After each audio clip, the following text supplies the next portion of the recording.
Hey, what is going on, you two people? Guess we're starting early. I just kept smashing the button until it eventually went through.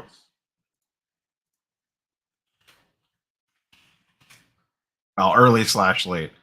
I pushed it back to 7:30, but here we now are.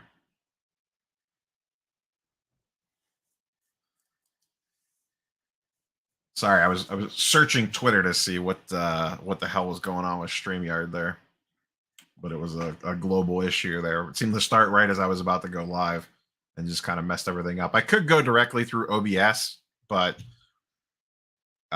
StreamYard's way easier than using OBS for anyone familiar with streaming stuff.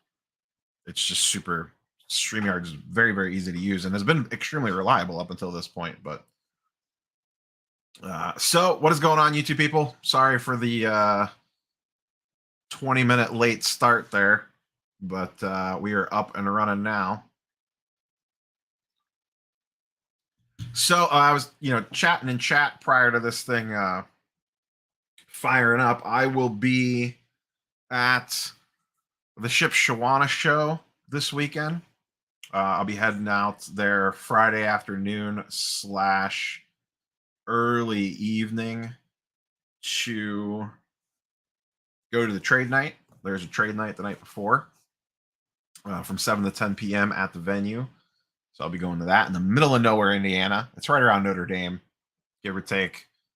And then I'm locked in for the National. I did book the National.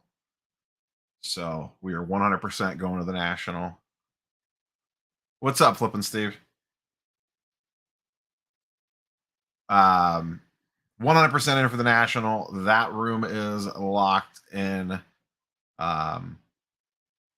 Showing up on Thursday and staying through Sunday. So I should be there for most of the event. But yeah, that's locked in. It was not cheap. I'll probably drive most of the way Wednesday night and then hit the show Thursday morning ish. And then Thursday, Friday, all day Saturday. And then Sunday, I'm leaving wide open. I'll either hit the show floor Sunday or just start heading home. I took Monday off work as well. So we'll see. We'll kind of see what happens there. Last year, I did not go on the show floor Sunday at all, but I was out of money. So what is up, Michael Ham?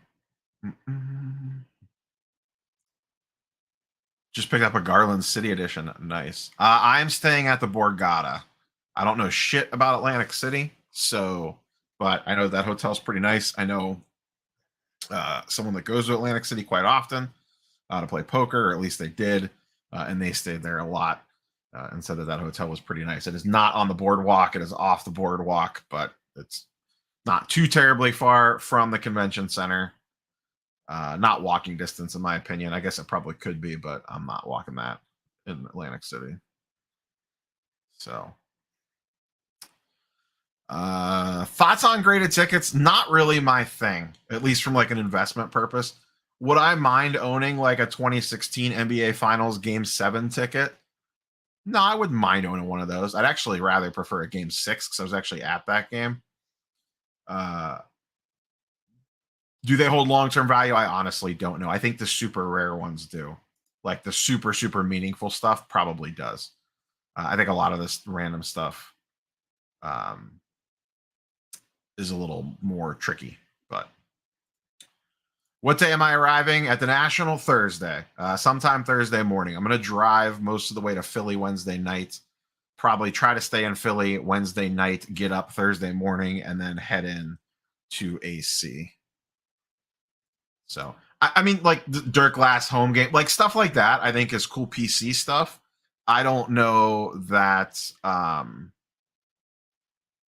something like that's going to hold tremendous long-term value. I mean, I don't think you're retiring off that, but it'll probably already hold, art will probably hold some sort of like local value.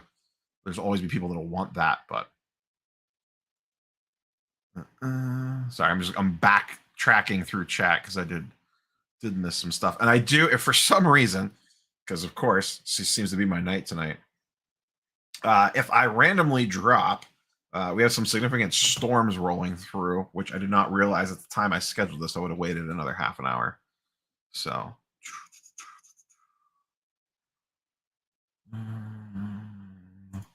Card Boss here talking about the Marvel stuff with the golden auctions. Um,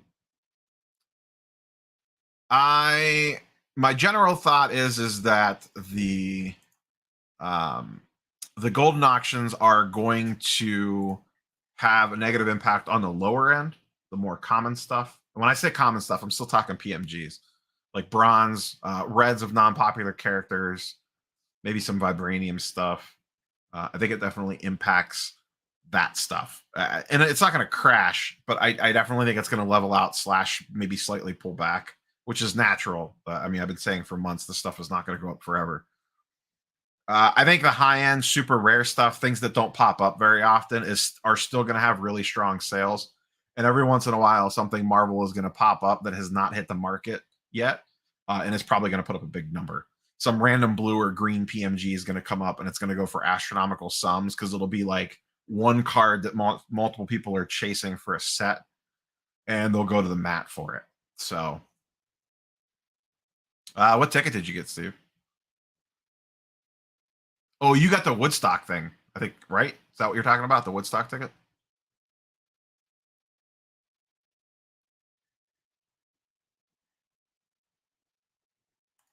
No problem, Ryan. Yeah, I thought they were nines. I really did. That was my guess when I sent them in.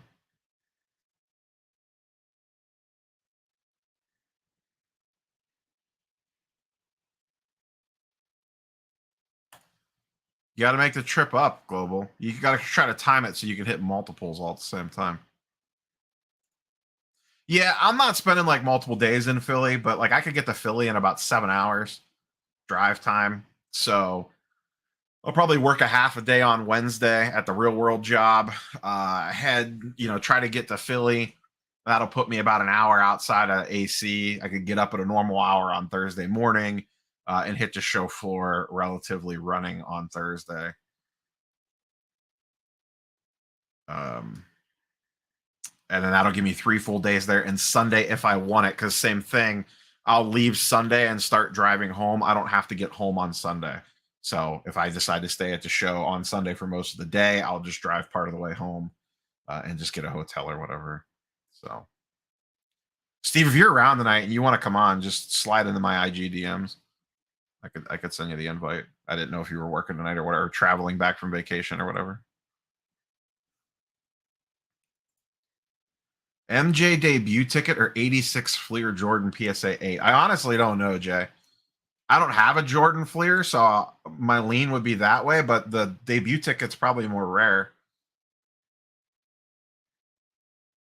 That's a tricky one. I just don't know the ticket market well enough. NFL offseason is batshit crazy. NFL is typically the play at the National in regards to selling. Like the NFL is what people want. Steve and I both have told stories plenty of times of people jonesing over basically any quarterback that could breathe at the National. It's, Card Talk Pod talked about it today as well. Ryan from CC2 has talked about it multiple times. The National is the perfect time for football. It's the first weekend of the preseason, or like the weekend before the preseason, kind of depending on how the calendar falls.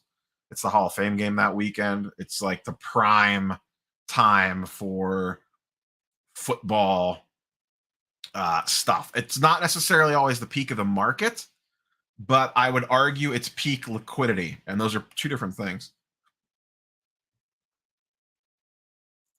I'm not super familiar with the Marvel Unbound stuff. Most people are going to keep that stuff on EPAC for now because they want to do whatever they do to get the achievement stuff.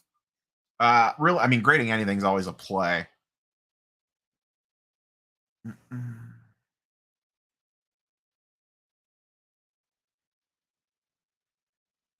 The blue Ghost Rider did look really nice. It's like a color match with the flames.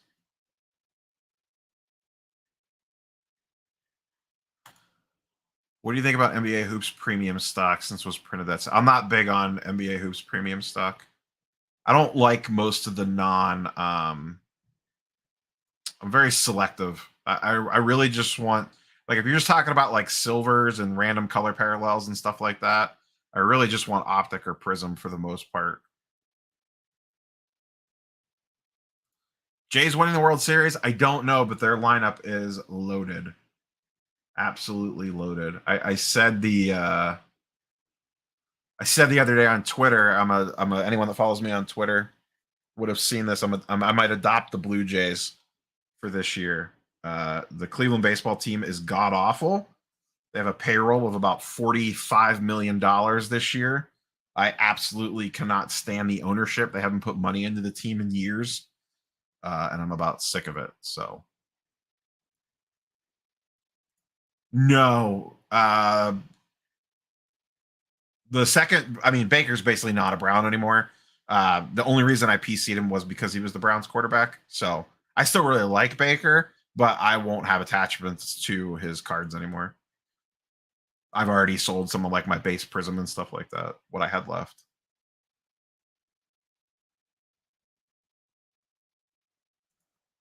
If I do anything in Philly, it'll be run into town for a cheesesteak and then get back out again. I won't be like staying downtown or anything crazy.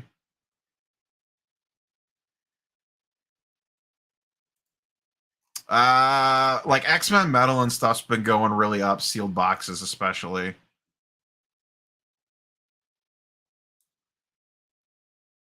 I don't know about singles as much. Some of the rare short printed stuff has been doing pretty good. What's the most sought after Marvel Masterpiece card? I'm not big on Marvel Masterpiece. I mean, I get the appeal to 92 Marvel Masterpiece. I'm always been a Marvel Universe guy. In my opinion, the best looking card in that set is the Spider-Man card. Um, that would probably be my number one. That is an amazing looking card on the Spider-Man. I think the Captain America is pretty good from that set too. But I'm just not a big MU guy, so that's not a great question for me. Do the Rangers have any pitchers?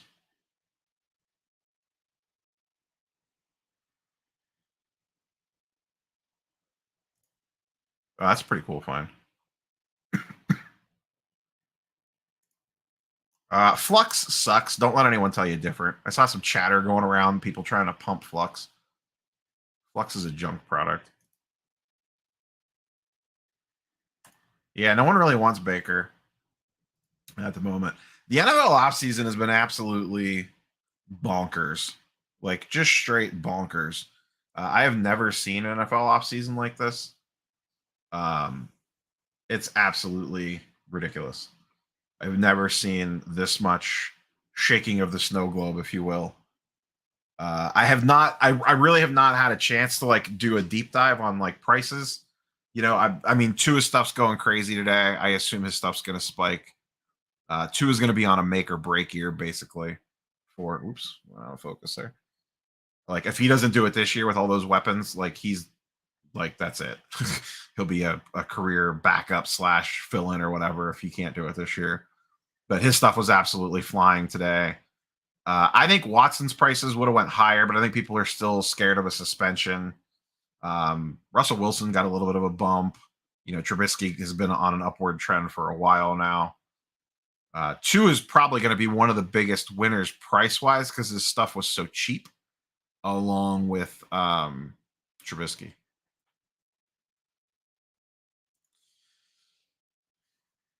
I agree. I agree, Masty. Are you going to Ships, Masty? You can't go to Ships, right? You're out for Indiana this weekend. Marvel Ages is generally considered a pretty low end product. I haven't messed with it at all.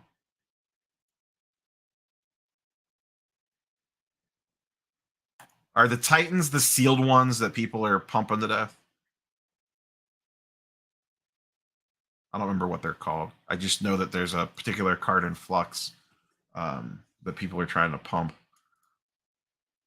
I just don't see it. I mean, I really don't see it.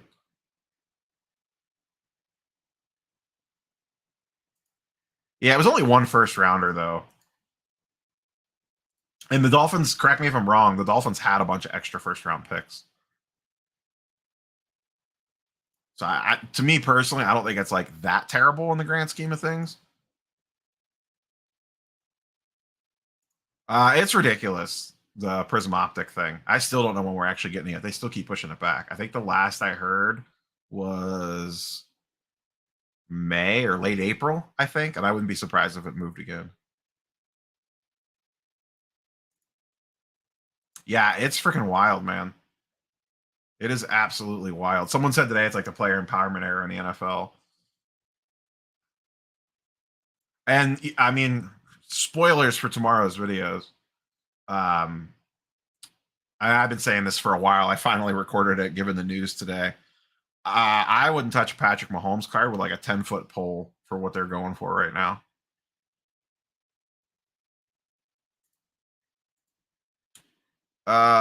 Jim in Florida, that like what sort of products though? Like I get like retail sitting, but is it like actually good retail?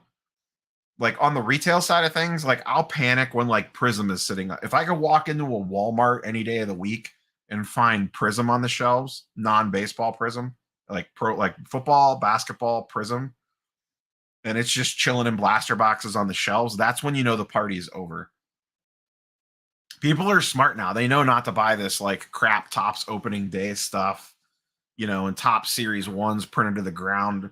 And plus, don't forget, retail prices got jacked up. They're charging more now for retail. You're not getting blaster boxes for $20 anymore.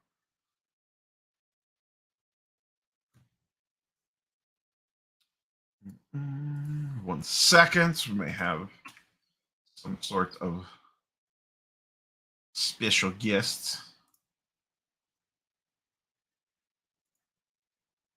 Oops.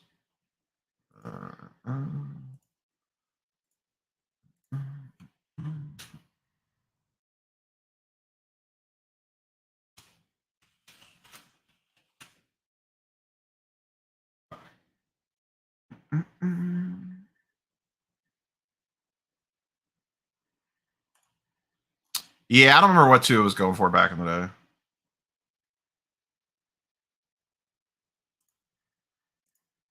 I mean, just slip out the back. She'll never know.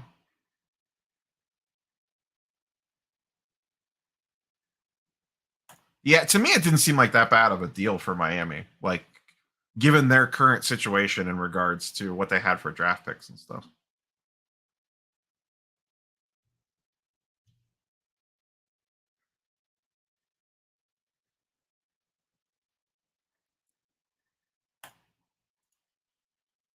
I haven't generally looked. The couple of metal blasters that I have from 2013, I don't think are gradable.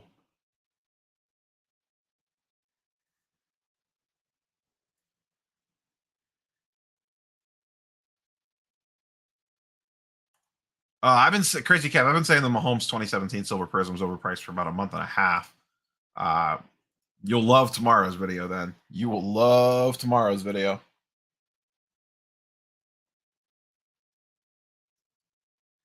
What's up, Justin? Yeah, exactly.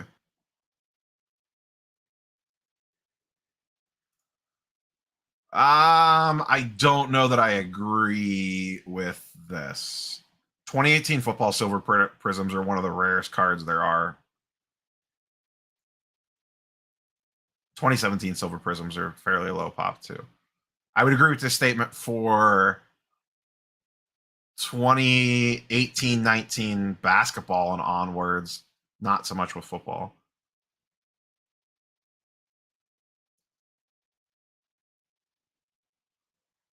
I sold the Moon Knight PSA 10 already. I put it up on eBay and sold it within a day. I got full 300 for it. I put it up for like 350 or something. Best offer, buy it now. 400, best offer, buy it now. I got an offer for 300, which was the last two sales on that card were 295 and 297. So I took the 300 and moved it.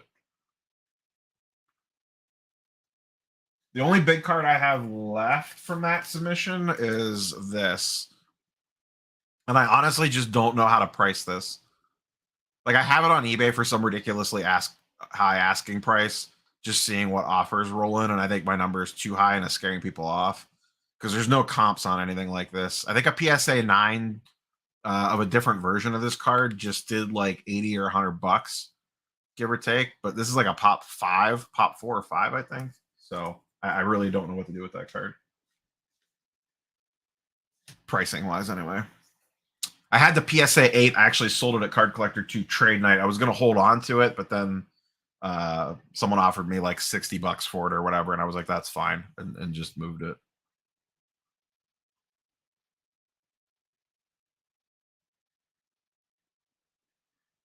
Yeah, the AFC is absolutely insane. Absolutely insane. We've been talking about the Tyreek Hill trade on and off here, Bradley.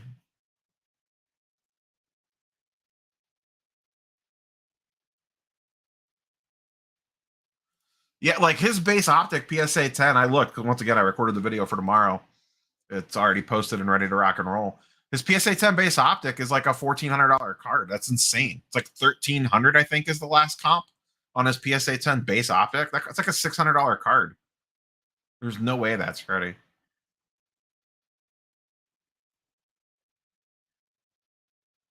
I don't remember in football off the top of my head.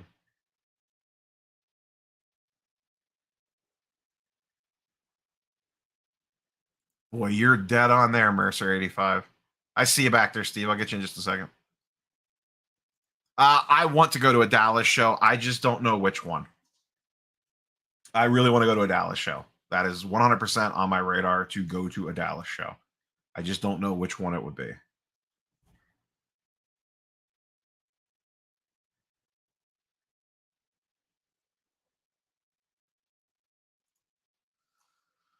$400 to $450. That sounds probably about fair. I would probably take an offer in that range on it if someone threw that at me. All right, we got a special guest in the background. I'm surprised he's not wearing a Dolphins jersey right now, all hopped up, running around, with no Dan Marino gear on or anything. What's up? What's up, Steve? I'm pretty hyped, but I don't want to pump myself up to be let down.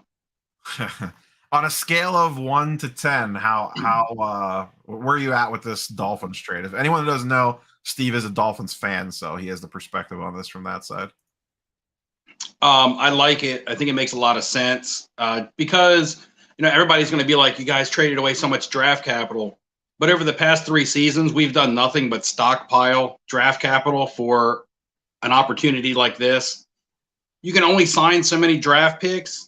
If you have 3 or 4 1, 2, 3 round picks 2 years ago and last year, you start to run out of roster spots for all the young players that you're drafting. So to use some of the draft capital and to get an established player, also with the other moves that they made with the offensive line, some of the quick running backs, Jalen Waddle, looks like he's got promise. So basically what Miami's trying to do is they're trying to figure out if Tua is going to be their guy. Because at this point, if he can't get it done, then he's not their guy. But they still have these guys under contract to bring in a free agent later or another young quarterback because they didn't only trade for Tyreek Hill. They extended him 3 or 4 years. So he's a Dolphin for the next 4 years with Waddle, with these offensive linemen. They give a big deal to Armstead and to Collins. And the running backs. So it's kind of like, I think it's a test to see if Tua is their guy so they don't waste too many more years with excuses. If they don't give him weapons or offensive line and he goes out and struggles this year, well, the excuse is going to be, I had no offensive line, I had no weapons. So now it's basically do or die for Tua in this situation. And then they know after this season where they can still move forward with the team that they will still have in place.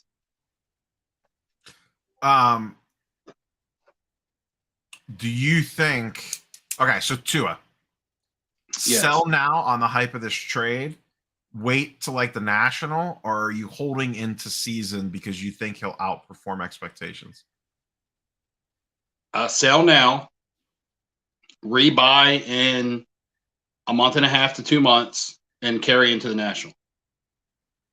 Well, yeah. Wow. Yeah, you're cutting it pretty close there because that's basically into the national. Yeah, I would say so. The national is in July. It's basically April. 2 months, then you're at the national. 3 months is the National. The National's the very last weekend of July. So you're talking about. I mean, I'm playing a little fast and loose with the calendar map there. But that's a very narrow window, I guess, is what I'm saying. I don't say buy now. If you're already holding him, sell now. I mean, look at my slabs. I think since 3 p.m., like 30 of the last 35 my slab sales have all been Tua cards. So yeah, I posted the eBay link to like the Tua PSA 10 sold listings today, and it was just like just buy it now. It's getting like hit like they were like a whack-a-mole. And this is the move. I mean, people want him now, so sell him now. Worst case scenario, you sell a little bit too early, but at least you get on some inventory that you probably had a hard time moving, to be honest. But if you sell now, there will be more news come draft time around other people, around other players. There will be more probably free agency moves still to be made. So there will be the spotlight will focus off Tua again before heading into the season. And then in May, maybe you can look to pick up some of his cards to hold for the National. I mean, plus the other thing too, which I talked about this once again, spoilers for the video tomorrow. The AFC is absolutely loaded, like loaded. Mm-hmm. I mean, there's a decent chance Tua could play great, and they might not even make the playoffs. That's how good the AFC is right now. Well, right now, AFC is insane. Right now, on paper, if you look at Miami's roster, they're probably a top 8 to 10 team on paper, roster-wise, maybe even higher. But they probably have the weakest quarterback or unproven quarterback out of all the teams on that list with them. Yeah, and plus it's football. Wild stuff happens in football in a regular year, and this year's already been nuts. Because, so in the AFC now, and I'm probably going to forget someone, you have Allen, Lamar, Mahomes, Herbert, Burrow, Watson. Who am I forgetting? Wilson. I mean, that's Ryan, 7 guys right there. Matt Ryan just came over on a good team. Yeah, Matt Ryan sucks, though. I mean, let's be honest. But that's like 7. That's like 7 star quarterbacks, though. Like, you know what I mean? Like right there, that's 7 guys that are really good.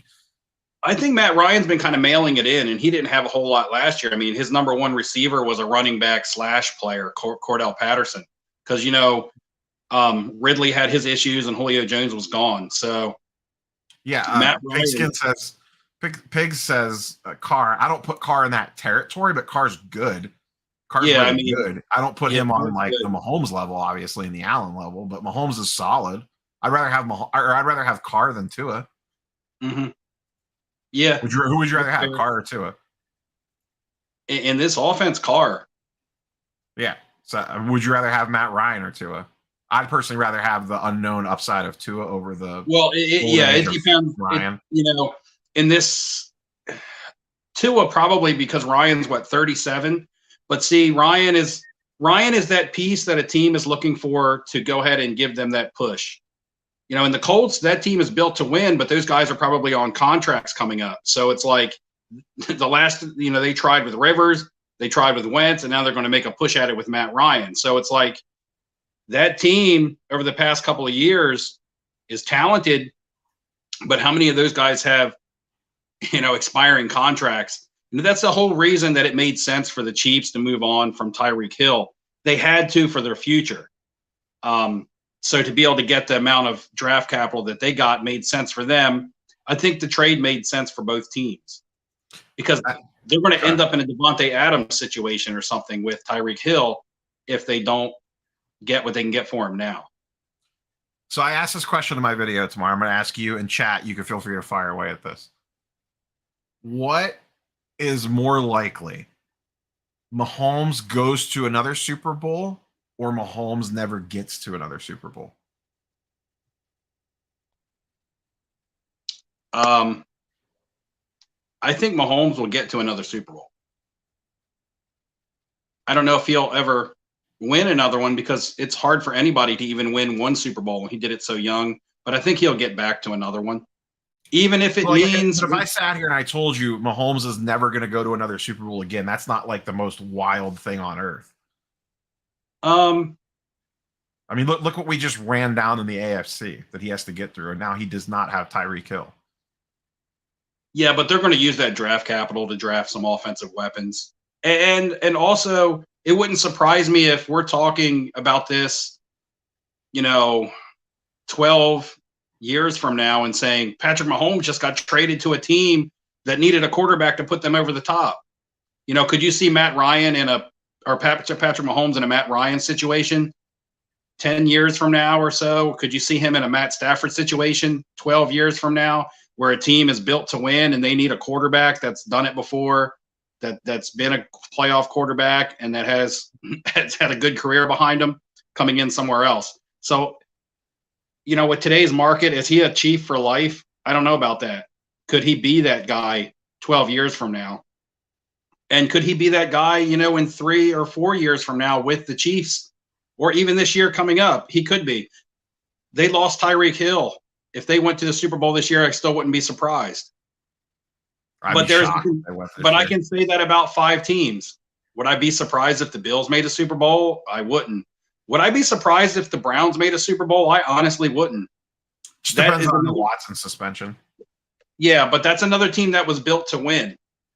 Yeah. They got a lot of pieces in place, and they realize that they need to win now, and they tried to give Baker as much time as they could, but they feel like by the time Baker comes around, if he was to come around to where he was more consistent, that team might be losing some key pieces to that team. So they kind of went win now situation. Yeah, and there's still a lot of transactions still to happen. There's been a lot of speculation, and stick to the Cleveland part specifically. Maybe they bring Jarvis Landry back. There's rumors that Will Fuller might want to come here on a cheap deal to team back up with Watson. So, if all of a sudden, if Watson has Cooper, Jarvis Landry, and Will Fuller, plus, the young guys that they already have in camp, that's a pretty stacked offense. Yeah, and once again, I'm taking Watson's off the field shit off the table. But, the general point, though, is, and I make this in tomorrow's video, Mahomes stuff feels so overpriced to me. It's crazy. There was how many Super Bowls baked into his silver PSA 10 silver price? And that was like a $7K. You just traded for one in Atlanta very quickly. You had it in your possession for an hour. Mm-hmm. But I don't know, what did you have value on that card? 6.5K probably? How much stuff was baked into that price that is now, I think the air gets let out of a lot of that. Yeah. I think it makes for an opportunity, though.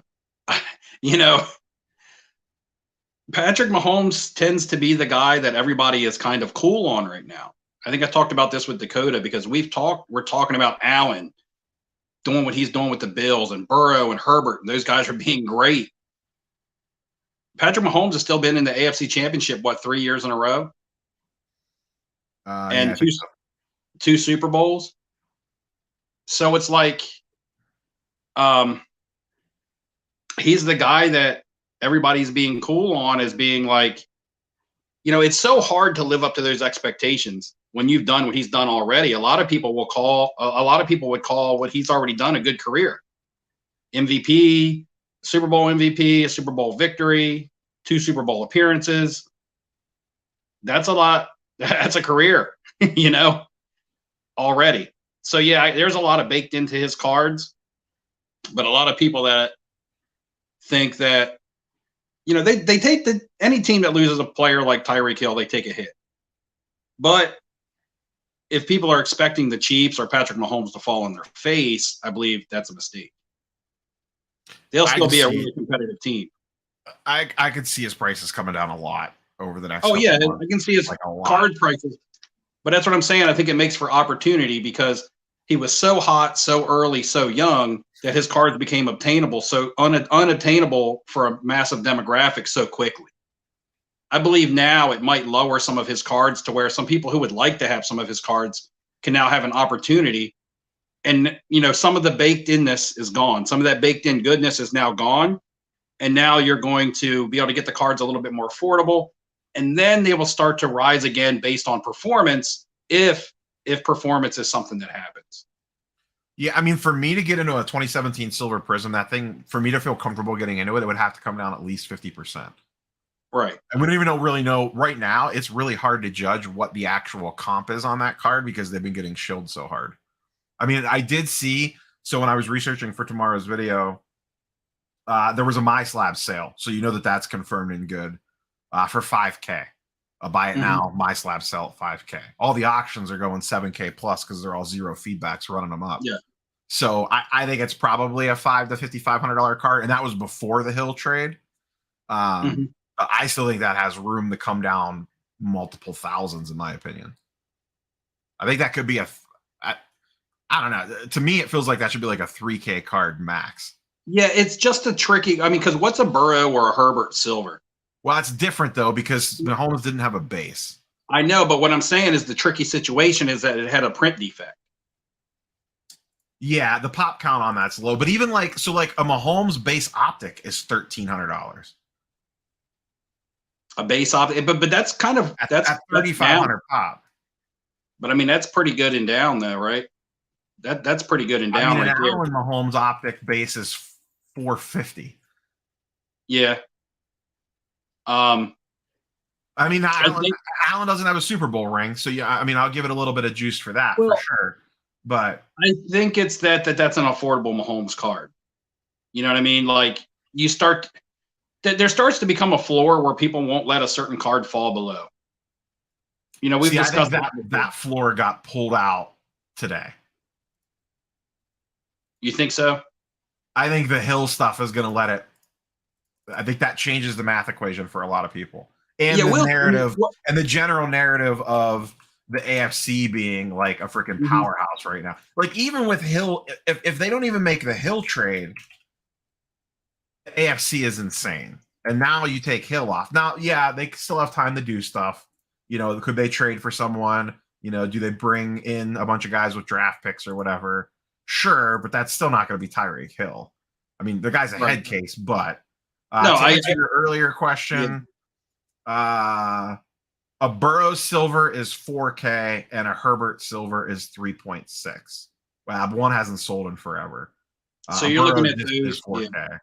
So those are slightly under the Mahomes, and I get that they're a parallel, but the tricky situation is the print defect on the 2017, which keeps it a low pop. Well, here's the thing, though. You got to remember the 2017, that's his primary card in that set. The pop on that card is like 900. The pop on a Burrow silver is only 145, and the Herbert's only 122.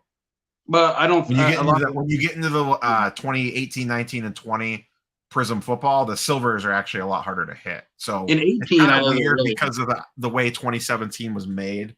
It's a weird comparison, but the pop count's going to be significantly lower on 18, 19, and 2020 guys. I get it. 2017 and prior, silver is a base card. I understand that. Basically, yeah. It's the base card. There's the parallels are when you start getting into the different colors and the serial numbers. There's also cards also, you know, when you're looking at pop reports, it's also 3 years older than Burrow, Herbert, and cards like that. Yeah, but I mean, anyone that pulled a Burrow or Herbert silver is sending that to PS. It's not like. Yeah, but a lot of them were probably locked up at PSA because didn't PSA close the doors right shortly after that stuff went in? Yeah, but you wouldn't be able to send that card at bulk anyway. It's a $4,000 card. You have to send that at Express. Yeah, well, and those levels never close. The level that you're supposed to send a Burrow or Herbert silver at never closed. Suppose, but you know how many people probably try to skate by that. Sure, some people slip some through, but most people are going to want to send it fast to get it back for a quick flip anyway. But I mean, even I think the people that sent them fast, because PSA, I'm not even talking about they shut down submissions. They PSA shut down altogether for a while. No, you can still do Super Express and Express. Yeah, but I don't think people were super expressing those. Why would you not Super Express a $4,000 card? Well, because Burrow was hurt. He wasn't a $4,000 card. Well, Burrow was the same pop. I mean, Burrow is still not a $4,000 card, and he just went to the Super Bowl. I mean, it's a $4,000 card right now. Yeah, but I'm talking about when it was submitted. We got to go back to when these were being submitted in the mindset. Oh, okay. So if you want to go back to last year, the Herbert was a 5K card, and the Burrow was a $2,500 card. Yeah. So I mean, that's still a Herbert's come down. Card. So Herbert's come down. Well, Herbert hasn't sold in a month. The last Herbert sold mid-February. Now, do you think? Now, do you think people are that they haven't sold because people have them and they're holding them, or because they're still waiting to get them back, or because it's really, really rare? It's pretty rare, so I think people are just holding out for their price. There's only 4 listed on eBay right now. Because 3. I've seen a lot of Yeah, Herberts at shows and on Instagram and stuff. It there's could be 3 lack of PSA 10s, eBay. 3 PSA 10 Herbert Silvers listed on eBay. It's only pop 122. That's not a lot. Right. What's the Burrow base going for now? Give me 1 second. 300, maybe. It used to be like around 4, but I haven't looked at a while. Hold on. I think Burrow is slept on a little bit right now because they're not making flashy moves, but they signed a lot of really good offensive linemen. And that's exactly what they needed to do. I'm going to be honest. Burrow base is 300. Herbert's is 320. Yeah, I want to be honest that if we say that the Mahomes and like I said, I know it's not a parallel, but if the Mahomes is overpriced at $5K, then Herbert is overpriced at $4K. That gets tricky because then you start getting into the weirdness of the pop counts and stuff. Yeah, but just from a player standpoint, I get that, but the pop count does matter. That's I mean, big difference. Regardless of any card out there, if it was a 1-of-1 or something, unless you were really speculating and gambling, is there a Herbert card out there that, based on what he's done, is a 5K card? No, but I mean, as we know, most of these quarterbacks have so much baked into them to begin with. That's what I mean. I mean, if you're just looking at what these quarterbacks have achieved so far, and you're just going by that, not by what they may do in the future or baking anything in, but just saying what they have done, does anybody feel good about putting 5K, unless you have a lot of disposable income, putting 5K out for any Justin Herbert card? I mean, the realistics of that's not my style anyway. Right, that's what I get. I mean, I don't like putting money in the football, period, full stop. That's never been my thing. Well, I just did a trade down where I had a Larry Bird flawless auto that I wanted $500 for. Someone wanted it off me, and they didn't necessarily have the cash to pay for it. They wanted to trade me some stuff. So I actually traded down, but by trading down, I got more value for my card, and I got stuff that I know I can easily move. That's why I was asking about the Burrow base, because for a $500 Larry Bird auto, and there's no market value on it. This was a flawless out of 25, so it was a perceived value. I was looking at it for $500. I ended up just getting a Burrow base 9, a Burrow base 10, and a 2003 PSA 9 Kobe refractor for that Larry Bird. So I think I got more than $500 worth of liquid value here. Probably 400 between the two Burrows, and then I got the Kobe, whatever that would go for. Yeah, those base Burrows will move like super easy to national. So they'll still move. They'll still move with liquidity, as opposed to trying to find someone that perceived the value of that Larry Bird at $500. Yeah. Let me get this question from Shay real quick. Wasn't 2020 printed more than 2017, so Herbert and Burrow would have more than Mahomes? So there's a weird thing where 2017, there was no base card for rookies. It was silvers. So while, yes, 2017 was printed less, there are actually more Mahomes silvers than there are Burrow or Herbert, because in 2020, silvers were an insert or a rare parallel, whereas 2017 it was a base card. So it gets really screwy when you start looking at pop reports across eras like that. Like if you look at 2018 football, 2018 silvers are one of the rarest cards in modern parallels of non-numbered. Like I think the Baker Mayfield PSA 10 pop on the silver prism from 2018 is like 25 or something. Like Josh Allen's is like 16. Like Lamar's is like 20 or less. It's insane. Like they're super, super rare. Silver prisms in football, for whatever reason, are always extremely rare compared to basketball. I don't know if it's just how they distribute it or what, but if you look at the pop counts across the two, they're astronomically different. I know in 2018, but I think also, well, I don't know if they print as much football product as they do basketball product, period. They didn't. It's ramped up now. It's still not as much as basketball, though. And then also, which also is going to lead to not as much getting graded, which is going to also lead to smaller pop reports. And And let's be real. Quality control has been shit. Like you got to pull a good silver that looks good coming out of a pack to send it in. Yeah, there was. I think it's this is basketball, not football, but I know like LaMelo's Prism Silver is really tough. Like it's super skewed 9s to 10s. And then I think 2020 football is super skewed 9 to 10s, if I remember correctly. Yeah, probably. Let me look. Look, I just looked at 10s when I looked before, but I'm almost positive there's a ton of 9s compared to 10s, which is not normally the case. Usually it's the 10s outweigh the 9s. I remember GemRate doing polls on this. Yeah. So the PSA 10 is pop 145. The PSA 9 is pop 400. Like that's usually the other way around. Talk about like random stuff. I picked up this. I got to put this in a different pro mold. I had picked up an immaculate Jordan Love at a card show this week because I just got it what I thought was pretty dirt cheap. But like the mag doesn't look how the mag doesn't fit. Oh, what do they got? Like a 35 point or something? I'm not sure. I'm getting ready to put it in a nice replacement, but yeah, I didn't realize till after I bought it. Luckily, it didn't scratch the surface of the card or anything, but I don't know what size this thing is in. Hey, what's up, Teapot? Teapot in the house.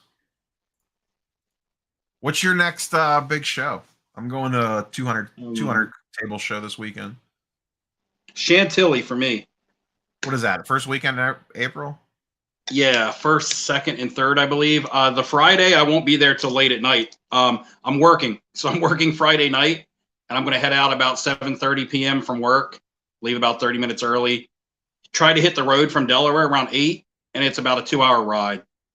With traffic on a Friday night or whatever, I might get there at 10:30-ish. Then I'll just check into the hotel, do whatever, see who's out and about, and then be there early for Saturday and Sunday. That's is that still a heavy? I'd always heard that was a heavy vintage show. I'm going to guess that it or not, but I think it used to be. I hear it's a pretty good show. I've never been to that show. I hear it's a pretty good show all around. It has good variety, but I'm going to guess with it not being super duper far from Philly, that it is going to be vintage strong with a lot of those same vintage dealers. I don't remember how long. I think I've looked before of how long of a drive that is for me. Damn, this thing doesn't even fit DC, right? It doesn't even fit in a 130 point. That's weird. Well, it doesn't fit in the Pro Mold bag, so I need to get a 150. Pro Mold just started making 150s. It's 5 hours and 47 minutes for me to Chantilly. That's pretty far. That's what it is for me to get to Chicago. So you're going to come to Chantilly then? Probably not. Not with Indiana this weekend.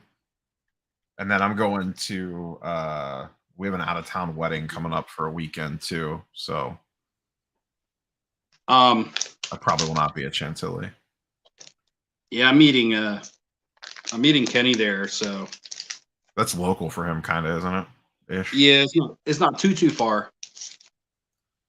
Do you think basketball gets hot? Inglorious, our friend that shares the booth with us and doesn't say hi for half the day, gets hot with the playoffs coming, or similar to last year with not much movement.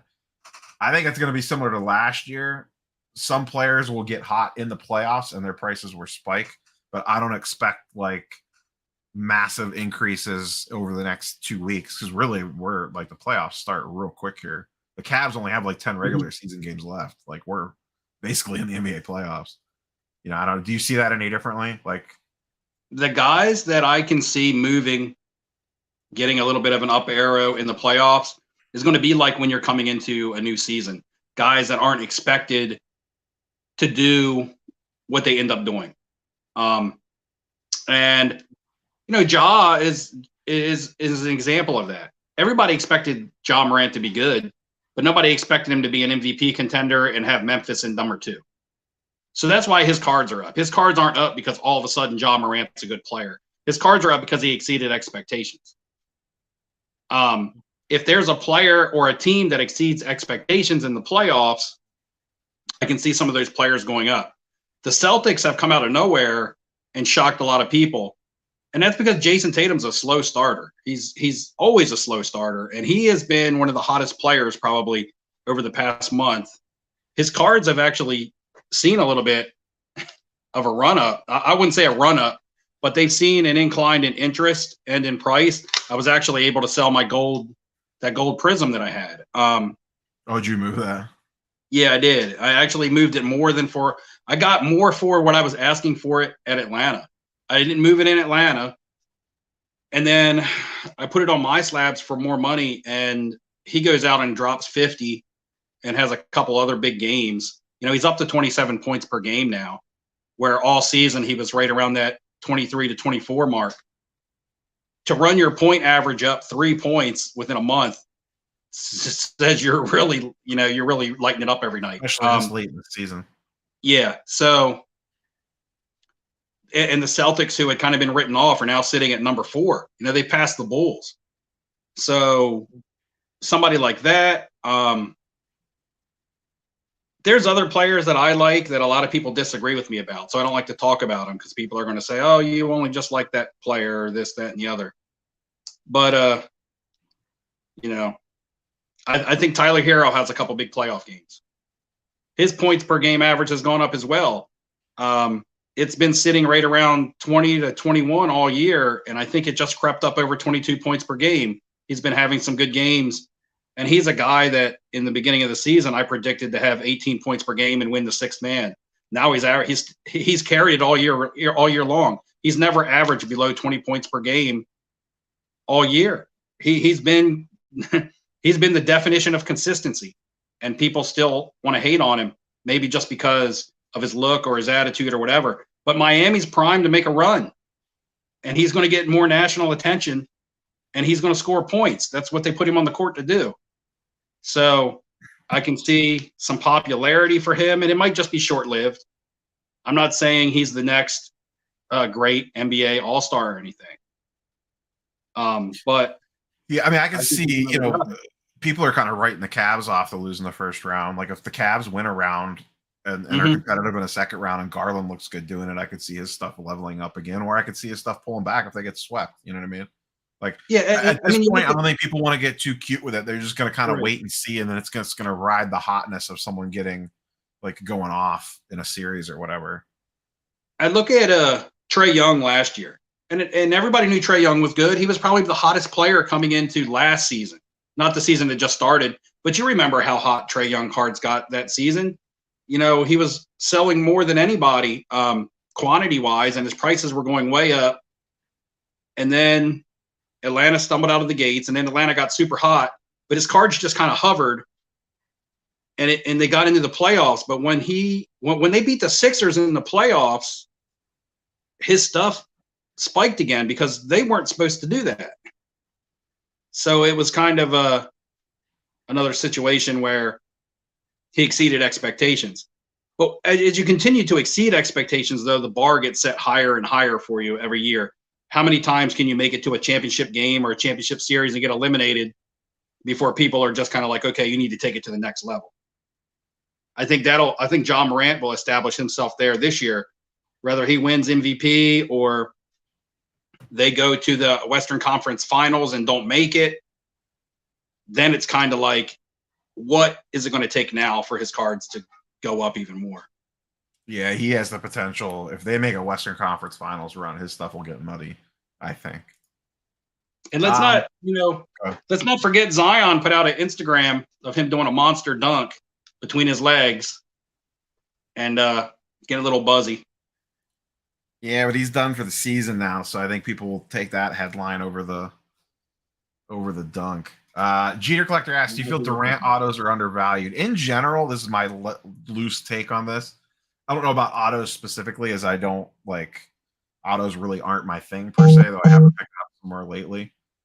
In general, Durant stuff gets a little bit of a hit because people just don't like him. I don't think they liked the way he left OKC. They didn't like the way he teamed up on Oklahoma City, or I'm sorry, on Golden State. And while he's probably the best player in the NBA right now, with him, Giannis, Embiid, and the Joker, his stuff, generally speaking, does not get put price wise in the same level as like LeBron and Steph and stuff like that. Like, for whatever reason, people just don't like attach to him like they do the other guys. I think general KD thoughts. I think in the long term he's underpriced, because as time goes on, people are going to forget about a lot of the reasons that they dislike him, and they're going to, as he retires and goes on and does whatever he does afterwards, people are going to remember why they loved him. The same thing happened with Shaq. The same thing happened with Charles Barkley. The same thing happened with I just had the name right on my head, like guys like Allen Iverson. Same thing happened with Michael Jordan. I mean, I remember when people couldn't stand Michael Jordan, and now he's the highest card on the market. So I think long term, yes, because he is cheaper than a lot of these guys that are his peers, that he's performed as good as, or better than, and achieved a lot more than some of them. But if you're looking to buy one at a show and sell it within a week and hope that you're turning a profit or something on it, probably not, unless your entry level on that card is just so low that you can't help but passively make money on it. Like, say somebody has got a Durant flawless underpriced at, like, which is typically probably a $600-700 card, and somebody just has it underpriced to move at like 400. Could you then take that and sell it for 550 or 600 easily? Probably. But if you're looking to buy at what the current state of the market is on his cards, he's more of a long-term play for me. You're going to have to be very picky about what uniform you buy him in, though. With a lot of players that I sell, Magic Johnson, Larry Bird, Dr. J, I mean, these guys are loved by their teams forever. And if you were just born, 15 years ago and you're a Celtics fan, you're still a Larry Bird fan, whether it's because of your parents or your dad or something. These guys transcend generations. So with him playing for multiple teams, I know he won titles with Golden State. His stuff may not be as desirable with OKC. His Sonic stuff will always be desirable because that's when he was a rookie and the Sonics are no longer around. So it's just cool to see him in that outfit. Unless he does something with the Nets, probably even less desirable on that end. So it's going to kind of be, you're going to have to affiliate it with the market, with the market. And when I say market, I mean the team that he's also with, and the jersey and the uniform. A lot of times that means a lot. If you're buying for instance, I was talking about a Kareem Abdul-Jabbar card the other day that had a Milwaukee's Bucks patch on it. And I thought it was really cool because it was a Bucks patch. You don't see him that much. However, Kareem Abdul-Jabbar cards with the Milwaukee Bucks are never going to draw the premium that they draw for him with the Lakers. So kind of relate that to Kevin Durant a little bit. Yeah, I don't disagree with you. He's kind of a mercenary, essentially. Like, what market is he really going to hold the most value in? I do agree with the Sonics take, though. I wonder if that would get weird. I assume the Sonics are going to come back at some point in time. If that would affect that at all. I don't think that it would. It's weird. Seattle's a pretty big city to not have a basketball team. Yeah, it's a crime that they took that team from them in the first place, to be honest. Yeah. As someone that lives in a city that had a team stolen from them in the middle of the night. Just seeing if I can play. Just making sure I didn't miss anything crazy in chat here. So you're not, but I announced at the beginning of the stream I am 100% a go for the Nationals. So you don't have anything booked yet, right? No, I haven't booked anything. I'm pretty sure my days are going to be Saturday night, Sunday night. I mean, Friday night, Saturday night, and then Sunday all day. See, I have the convenience of living close enough to drive. I don't have to fly in. I'm less than 2 hours away. So I can drive in Friday morning, have all day there Friday, stay the night, have all day there Saturday, stay the night, and have all day there Sunday, where because I had to fly out last year, I had to go in on Thursday because I had to fly out early on Sunday. So I have the same amount of time there. It'll just be Friday, Saturday, Sunday, as opposed to Thursday, Friday, Saturday, like it was last year in Chicago. And even worst case scenario, again, if I don't get any accommodations, I can drive home every day and drive back on my own time. I think you'll be able to find a hotel. It's just a matter of. Oh, I'll be able to find a place, but it's just I do have that option. Worst case scenario. I thought about not coming in Thursday and waiting until Friday, but then I was worried about missing. I hate to miss the trade nights, so I really want to be there Thursday, Friday, and Saturday. You know what I mean? Just even for the trade nights, even if I missed the show all day on Thursday, I still wouldn't want to miss the trade nights on Thursday night. Now, the only thing I don't know, how are the trade nights going to work? I mean, outside of Card Collector 2 will have his official one or whatever one night, but it's not like Chicago where everyone's close together. Everyone's going to be spread to the 5 wins.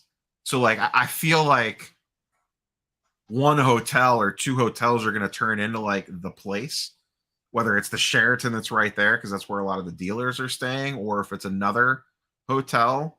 Right. What are the logistics of that going to be? Chicago, you could basically walk down to the Lowe's or the place that we stayed or that me and Dustin stayed or whatever, and there would be trade activity in the lobby. I think everyone's going to be too spread out. And I mean, we kind of hit it at this last time. I think there's going to be a lot less, not a lot less, but there's going to be less people attending this national as well. And everyone's going to be more spread across the city as opposed to Chicago where everyone was packed together. Here's the other thing that a lot of people probably don't realize, or it just kind of has gone under the radar. The big thing about them being spread out is true. The other thing is that you got to consider these are hotel casinos, and hotel security and stuff like that are not going to let this stuff fly in their lobbies. These are going to have to be organized trade nights. These pop-ups, like we had in the Lowe's, where you could just grab furniture and do what you wanted to do.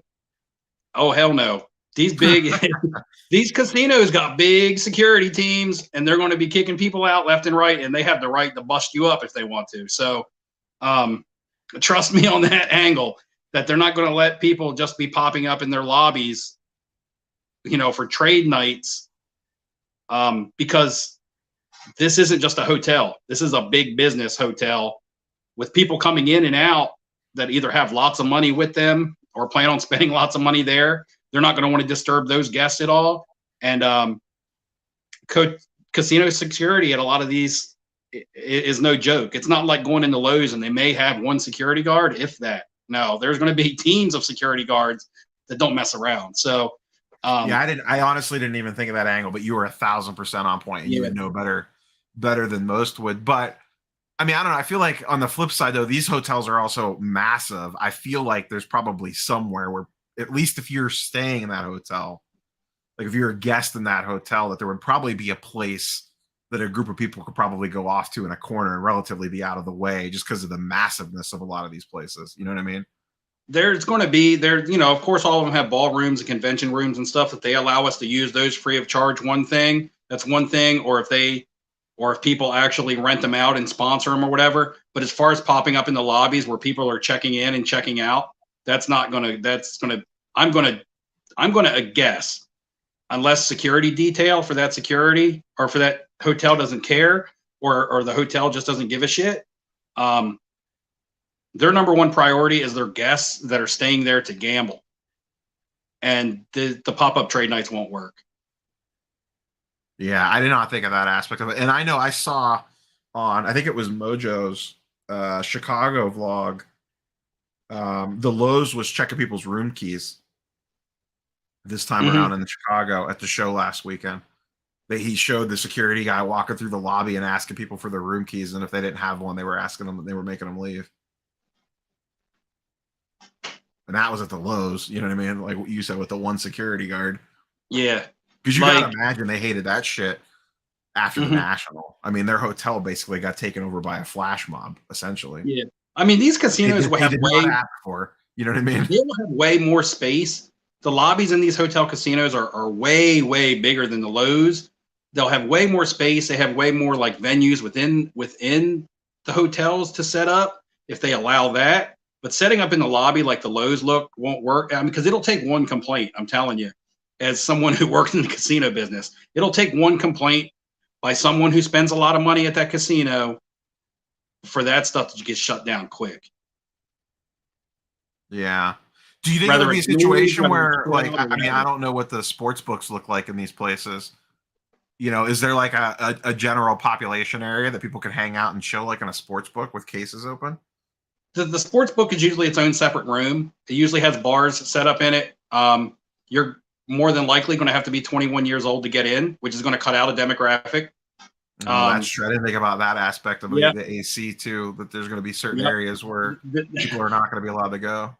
That's what I'm saying. There's a lot of small things that it's just going to, you know, go by people's mind because they're not used to that. I mean, I work in this environment daily. So that the first thing that popped in my head as red flags is the stuff I got to look for as a casino employee. And I'm just like, it just wouldn't never fly in the casino I work at. There's no way it's going to fly in some of these bigger ones. Like the Borgata, the Borgata is like the biggest, nicest one running in Atlantic City right now. Hotel wise, play wise, they got the biggest limits. They got one of the best poker rooms. The Borgata's big time still in Atlantic City, even through the economic downfall and a lot of casinos closing in AC. The Borgata has sustained and is one of the strongest and most desirable ones to go to. There's no way something pops up in the Borgata lobby. So I'm staying at the Borgata. You're saying I got no shot at a trade night in my hotel But lobby. You're staying in a really nice place that's going to have good security and going to have parking and going to have restaurants and everything that you want for an area that isn't necessarily the best area to stay in. Yeah. I think what's going to happen is that the people staying at the individual hotel, I bet you there's going to be like micro trade nights. You know what I mean? Mm-hmm. Where it's like, oh, me, you, and Dustin, let's just say, like, we're staying at the Borgata. I know you guys haven't booked yet, but whatever. And then we find out like 15 other people are staying at the Borgata, and we find like our little nook somewhere, whether it's in the sports book or some, you know, food court or like little lounge area or whatever. But it's just like a dozen of us. It's not going to be 175 people ripping tables out of conference rooms. There are hotels that the casino is no longer operational, like the Showboat. The Showboat Hotel closed down its casino operation, but they still have hotels. Same with the Clarion. I believe the Clarion Hotel is still operational, but the casino has been shut down. So those hotels might offer something, but none of them are centrally located to the convention center. The Sheraton is the only one that sits there by the convention center. And of course, it was the first one to sell out. Everything else is on the boardwalk besides Harrah's. Harrah's and Borgata are the only ones that aren't on the boardwalk, and everything else is going to be on the boardwalk. Williamson says Airbnb trade night. Yeah. Yeah, I do think that I think a lot of, myself included, you know, last year was my first national. Williamson, I sent you a DM if you want to hop on and bullshit. Last year was my first national. I think a lot of people are going to have that experience in their head, and they're going to roll that into AC and have a much different experience. I think that's definitely going to be something that happens. You know what I mean? I mean, normally when I go to AC, I stay at either Caesars or I used to stay at the Taj Mahal, which is now the Hard Rock. It was bought by the Hard Rock and renovated. They used to have big lobbies, but again, it's strictly checking in, checking out, coat check, bag check, security. You know, with a lot of that stuff around there, I don't think they're just going to want people chilling in the lobby trading sports cards. Yeah, that's definitely going to be weird. Yeah. And it would only take one complaint. How much do you think the attendance? I think we talked about this on someone else's stream. How, like, do you think like a 30% drop in attendance or from Chicago? And I'm taking this more just so everyone's clear in chat and the viewers or whatever. I'm not necessarily taking this angle because of like market impacts, just more the pain in the assery that is Atlantic City compared to Chicago. Yeah, 30% could be realistic. And I believe one of the bigger things that could play into that, you know, because location is not great. It's not centrally located. It's not family friendly, like someone mentioned in the comments, as family friendly. The other thing is that some of these other shows, even though they're not the national, are becoming like, for the people who want to buy and sell and move cards, Dallas is becoming one of the prime places to do that. Now, it's not the national, doesn't have all the crazy events and stuff going on, but the national can be overwhelming to where you see a card in a showcase and you're like, I'm not going to buy that yet. I'm going to wait until I walk the floor somewhere. And then you're going to be like, oh, I'm not going to buy that yet. I don't want to spend my budget. I might find something else. To the point where at the national, you never get to see every table, and it's so overwhelming. You end up not making a lot of moves besides at these trade nights. We know that from experience. In Dallas, it's like the perfect size. It's the perfect size. It's the perfect venue. It's a good location. It's got a diversity in the kind of cards that show up there. And it's kind of become the show to go to if you're looking for a card and if you're looking to move a card. And the national has become more of just an event that everybody feels like they have to go to because it's the national, because of the title, as opposed to just going to it for strictly to be in the trenches of the show. Yeah. And I think that's one thing that could steer away from it. I mean, I can tell you right now, if I didn't make content, if I was just in the card game, but did not have the content creator angle, I don't know that I would go to the national this year. I feel almost like, I mean, woe is me. I feel like I have to go to a massive sports card convention, and I'm not looking for tears here, but like, I feel like almost obligated that I have to go. You know what I mean? I feel like there's just like, whether I want to or not, there's some form of outside pressure of like, if you're a content creator and you don't go to the national, it's almost like, well, we're not taking you seriously. You know what I mean? Not saying that people would do that, but I just feel like it's almost like expected. It's like, wait, you're not going to the national? Are you kidding me? You know what I mean?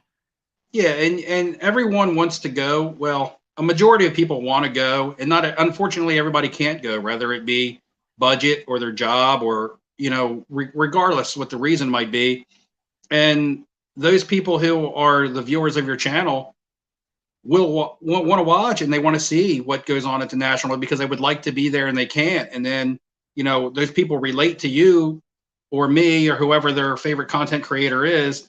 I don't think I'm anybody's favorite, but I mean, everybody relates to someone from a personal standpoint. That's why they watch us. I mean, if they didn't relate to us from whether it's personality or something in common or something, they wouldn't care to listen to what we have to say. So everybody, finds the person that they like to listen to because they relate to that person. And then they will look at the show through that person's eyes because they can't attend. And it kind of gives them the feeling of how they would feel if they were to be there, because they would be wanting to do the same thing as the person that they have a lot in common with. And that's going to be different for everybody. Everybody has their favorite content creator that they follow. So, you're providing that to your viewers. Also, you don't want to miss anything. You never know what might happen at the national. You just want to be there for the curiosity. Myself, I want to be there for the curiosity, and I want to be there to hang out and see everybody, and of course get some cards. But like Chantilly, I'm going to, or Philly. When I go to Philly, I go to those shows because that's when I really want to make some deals. Yeah. The other reason that we didn't talk about, which is fairly obvious too, is it's like the one show that everyone's going to go to. So it's like your one time a year where it's like, oh, okay, I could see 90% of my sports card friends in one shot. You know what I mean? Like that was a big part of the appeal, which I think kind of snowballed on everyone with the Atlanta show. It was like you were going, and it's like, oh, okay, well, cool, Steve's going. I should try to, that would be cool if I could get down there. Whatever. And then it's like, wow, well, Dustin's going too. And then like a bunch of our Marvel friends were like, oh, we're going to go too now. And it's just like, well, shit. Like, well, if everyone else is going, I guess I better be going too, because I could hang out with everyone on a weekend. It's like a numbers game. It's like, oh, well, I can hang out with like these 12 people that I know, that some I've met, some I haven't met, all in one go. It makes it more worthwhile on a trip. Right. Because then you get, regardless, like the card stuff could be a complete bust. But if I know, like, I'm going to have fun hanging out, like to use Atlanta as an example again, to hang out with you and meet Kenny and see Dustin and meet the Marvel guys and all that stuff, then if I don't sell a single card or make a single video, I don't really care because Yeah. I get all that. Me, you, and Ham go get some hot chicken. Like that's almost worth the trip by itself. There's And that I heard aspect of it too. Chicago, going back to last year's National, the Chicago show that was just this past weekend, AIH makes a point that it's in Rosemont. Yeah, he's being specific there. Yeah. I stayed at the Rosemont. AIH, cut us a break, buddy. But yeah, who says, hey, I'm flying to Rosemont? Yeah. But anyway, I heard that show coming out of Chicago was really good this weekend. So that show's always really good. I've heard. I almost went to that show. If it wasn't for the Card Collector 2 trade night, I would have went to that show. I heard the trade night was really good. The show was really good. So the shows are growing. For any cutbacks on online sales, whether it's quantity or the money that cards are selling for, whether it's less or not, the shows are growing. The last Philly show I went to, I couldn't move. And mind you, that was the same weekend of a Dallas show where I heard people couldn't move. And I thought it would not be as crowded because of Dallas. And it was more crowded than I've ever seen it. The Chicago show I'm hearing was awesome. The Atlanta show was awesome. Now, I know it had its reasons for not being as crowded last year, but it was way bigger this year. The National may have a little bit of drawback for the reasons that we talked about earlier, but also the fact that there's other great shows to go to. It's not just a bunch of local shows and then the National. We're having a bunch of big regional shows that are becoming their own monster now that give you options. Yeah. Yeah, the casino angle will be an interesting take on this too. How many people get lost in a poker room, never to be seen again for 3 days? We'd be gambling for cards. For sure.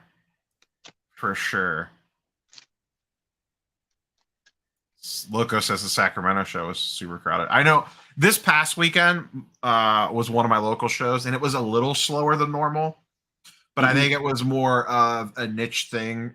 It was like this past Saturday was like the first nice day we've had in Ohio. You know what I mean? It was like 60 for the first time in like an eon. So I think that played into the normal busyness wasn't there. And it was the same weekend as the Chicago show. And a lot of people, like a lot of the main card people from here just head to Chicago for that weekend because it's only a 6-hour drive or like a 30-minute flight. So I think that played into it a little bit. But like I was at Card Collector 2 trade night the night before, to Robert's point here. It was packed. Like you could not move in Ryan's shop on Friday night. It was like 1,000 degrees in there. And we were like, I picked a spot at a table and I didn't move for pretty much the entire night. But yeah, like that's regardless of what like charts and graphs are doing, the card show stuff seems to be going extremely strong. Yeah, it's like I went to a Tampa show. Table local, or like you're saying the Philly show at a couple hundred tables. I went to a show in Tampa that was more of a local show, but it was the first time that this show has been there, or at least the first time in years. And it was a good turnout, and it'll probably be a show that becomes, maybe monthly or every other week or something. I'm not really sure. I haven't talked to the show promoter, Michael Ham or Ryan from Breakout Cards, or somebody might be able to speak on that a little bit better, but it wasn't a bad show, especially being a show, and it was a new show. So more shows popping up locally and regionally is going to always take away from, what you're seeing going on online, except for your basic stuff that you just want to move online because that's the best place to move it. But the growth of the hobby is I don't want to say documented, but it's just very visible if you get out to the shows. And it's tough because everybody can't get out to them.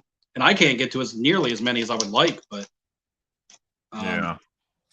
Speaking of card shows, we have another guest backstage who I believe is heavily tied with the best flipping card show in the world. I don't remember what's the tagline for that show, Filmington?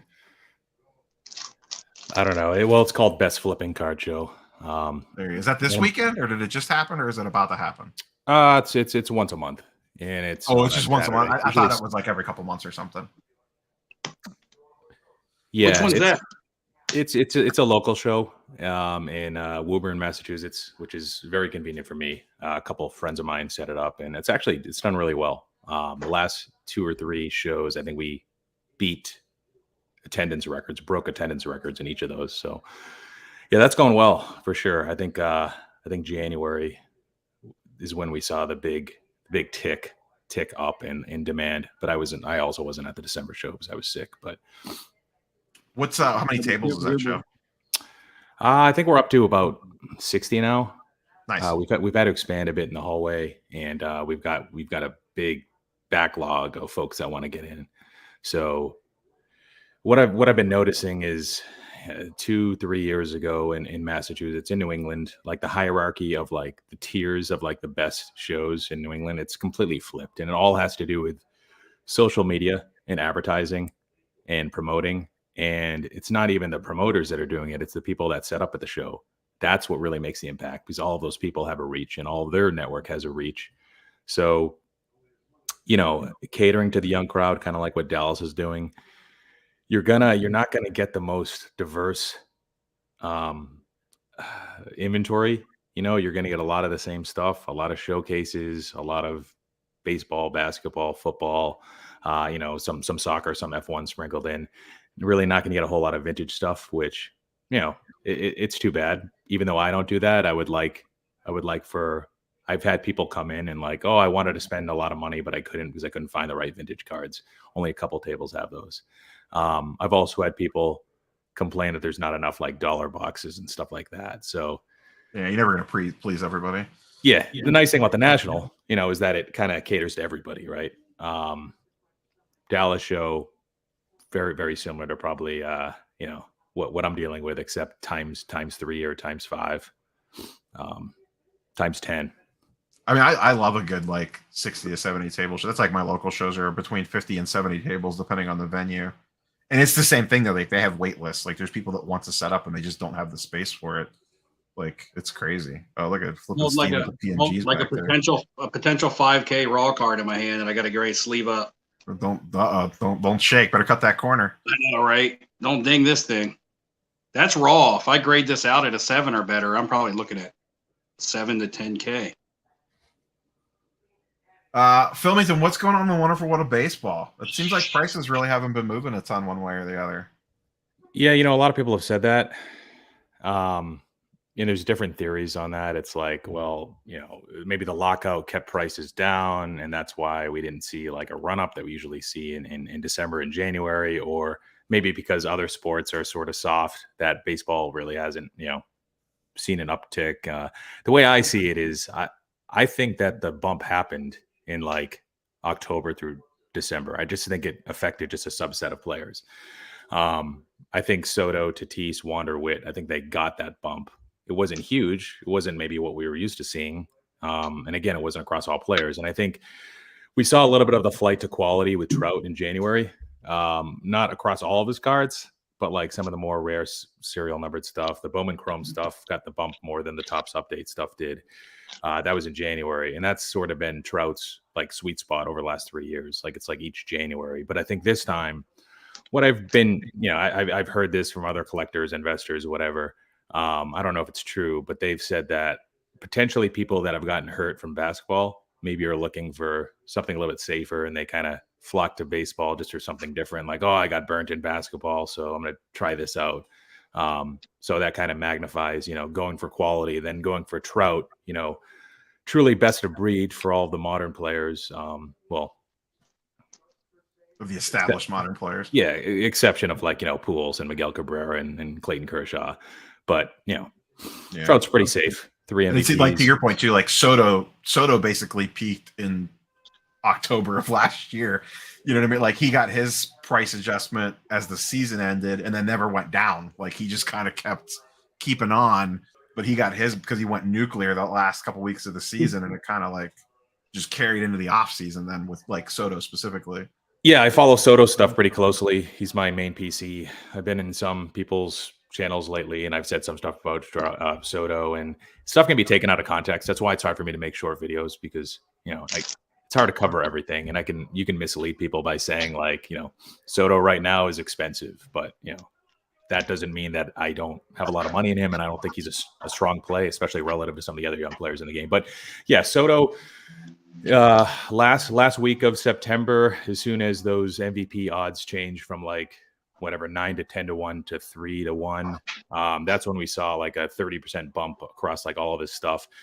And then we saw another bump in probably November. Stuff went up another probably 15 to 20%. And that's like, that's pretty significant. That's just one player. Not everybody kind of saw that, but I think Wander Franco saw something similar. He saw his bump come in the last playoff series that he was in, and he saw his stuff continue to rise in the offseason, probably November, December. So we're talking like, overall, like probably 20 to 40% gains in a lot of these guys' stuff. It's just, again, it's not everybody. Ohtani is still flat from probably last July. Vlad is still flat, hasn't seen a run up, but he's turned into like a 1A type player. Not saying that, performance wise, he deserves to be there. Just the hobby doesn't perceive him to be on the same level as a Soto right now. Will that change? Tatis's injury, and will some people bump up and move down? I don't know. But unfortunately, in this hobby, there's only so much money to go around. And in baseball, there's so many prospects coming in all the time. Unlike football and basketball, you got investable players, investable cards of those players earlier on. You don't have to wait for them to debut. You don't have to wait for a full season to pass like you do with basketball. Yeah. Yeah, you can get into a guy in baseball when he's like 17 years old, still eating, school lunches. It's kind of wild how much I just can't get into the prospect stuff. The numbers that get thrown around on some of those first Bowman autos when those guys are like years away from making the big leagues is just wild to me. Like, I get it, but like, I can't do it. I know there's lots of money to be made there, but I don't know. I don't have the knowledge base for it. It's cool because there's a lot of people that do it. There's a lot of people that just collect baseball, and within that just collect Bowman and just do the prospecting thing. And literally they have no interest in the players after they've been called up. And it's all about, finding that diamond in the rough. And it's gotten harder. The market's gotten more efficient. Scouting reports have gotten more available. Information is more free than it ever has been. But there is an ability to kind of catch something before other people see it, and before all the other sources sort of update their rankings. Anthony Volpe, he just looks really amazing, and you have a benefit too if you can actually watch the games. And I don't have time for that. I don't spend a whole lot of time doing that prospecting, and I think often it's a fool's game in many cases. But yeah, it's cool because not only can you buy the cards of the guys, but literally like their best cards, like their most, their holy grail cards you can get before they even debut. Yeah, which is wild. Steve, you don't really mess with baseball too much, do you? I know that you dabble, but like you don't like have a ton of baseball, do you? No, I don't prospect it. I just kind of buy the guys. I try to just gauge the market and buy when I think a really good player is underpriced. That's all I really do with definitely in comparison to the other sports. Or the other sports, I'll prospect them, be like, hey, I think this guy's due to break out. I can't follow baseball to that extent, especially when you're talking about a player maybe not even debuting until years after their first card comes out. So I like baseball, but in baseball, I tend to stick to established players, whether they're older or newer. I'm an Albert Pujols guy. Miguel Cabrera, like we were talking about earlier. I would much rather buy a nice Pujols card than prospect on a young player. Yeah, with me, I try to stick prospect wise maybe to the top 10 prospects, and I won't make the same level of investment in somebody like Wander or Witt as I would in Volpe or Nick York, who's top 30, top 40. But one of the things that I've had success doing is, and I think it's almost more predictable. So say August, September, October rolls around and everybody's going to move on to like the next guy. Who's the next big guy that's going to get hyped? Who's going to be number one and number two on all the lists that come out? So I almost find it easier to predict where the hype is going to move to than predicting in the season how people will react to performance. Even if I get somebody's performance right and say Matt Olson wins MVP in the National League, you have no idea what's going to happen to his card prices. But you do know that Wander Franco is, coming into last year's season, that he's going to be the number one prospect. He's going to be hyped. He's going to get called up at some point. Sure, some of his mass-produced stuff's going to drop, but in the meantime, a lot of his stuff's going to spike, especially the rare stuff. There's very little reason why it wouldn't. And as people shift off from Wander Franco, who's next? It's Bobby Witt and it's J-Rod. You knew that as soon as Wander Franco got called up. It was pretty clear. Sure, Adley Rutschman's in the mix, but he's a catcher. People don't really care about catchers that much. Prices reflect that. So, just kind of gambling that there's space for people to spend. There's enough money out there for people to kind of spend it on somebody like Witt, somebody like Wander, and predicting that those guys would get attention over Shohei Ohtani and Vlad, who, not saying it's right, not saying it's rational, but people like to move on to the shiny new thing. It's like the devil you know versus devil you don't, even though Vlad's not a devil. He was very good. Yeah, I love Vlad. Vlad's my favorite of those guys. I mean, Soto's like numbers wise, yes, but like I don't know, Vlad for where his stuff is priced at feels good. Like for his stuff's just reasonably priced for the level of talent that I think that he is at the moment. Yeah, and I've prospected to that extent where I feel like someone's going to be called up. I do have a couple Bobby Witt cards, but again, that wasn't me going back to when Bobby Witt was drafted and first played major league or professional baseball, not that far back, just up to where, oh hey, this guy hit a bomb last year in preseason and his card spiked. I say preseason, but spring training. So I will catch on to these guys when they're rather kind of at the peak of their pre major league career. Whether it's in AAA or AA and they skip AAA or whatever, that's when I'll tend to catch on the guys. But guys, as they get drafted and stuff, I know Adley Rutschman because I'm a Orioles fan, but that's about all that I know about him. I know that he's a catcher. But I don't even know when they plan on doing anything with him. So Bobby Witt is a guy I have. I like to also approach it where there's a really established player who may be coming off a very poor season. And people, Cody Bellinger comes to mind for me. I mean, he's been an MVP. He's in a big market. He's the type of player that's coming off a bad season, and a lot of people are probably down on his cards. And if he comes out hot, hits 10 home runs in the first, month or something like that, then you're looking at, okay, everybody's gonna be like, okay, he's back in MVP form. And then that performance will drive some hype on his cards.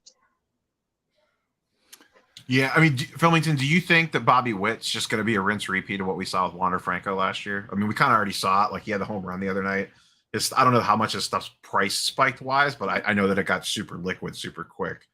Is it going to be the same thing? Like his price, he has a hot spring, he gets a little bit of a spike, it cools off a little bit, and then eventually he gets called up, and then there's another big spike. I know it's hard to predict. Yeah, at a macro level, is it just rinse repeat with these guys?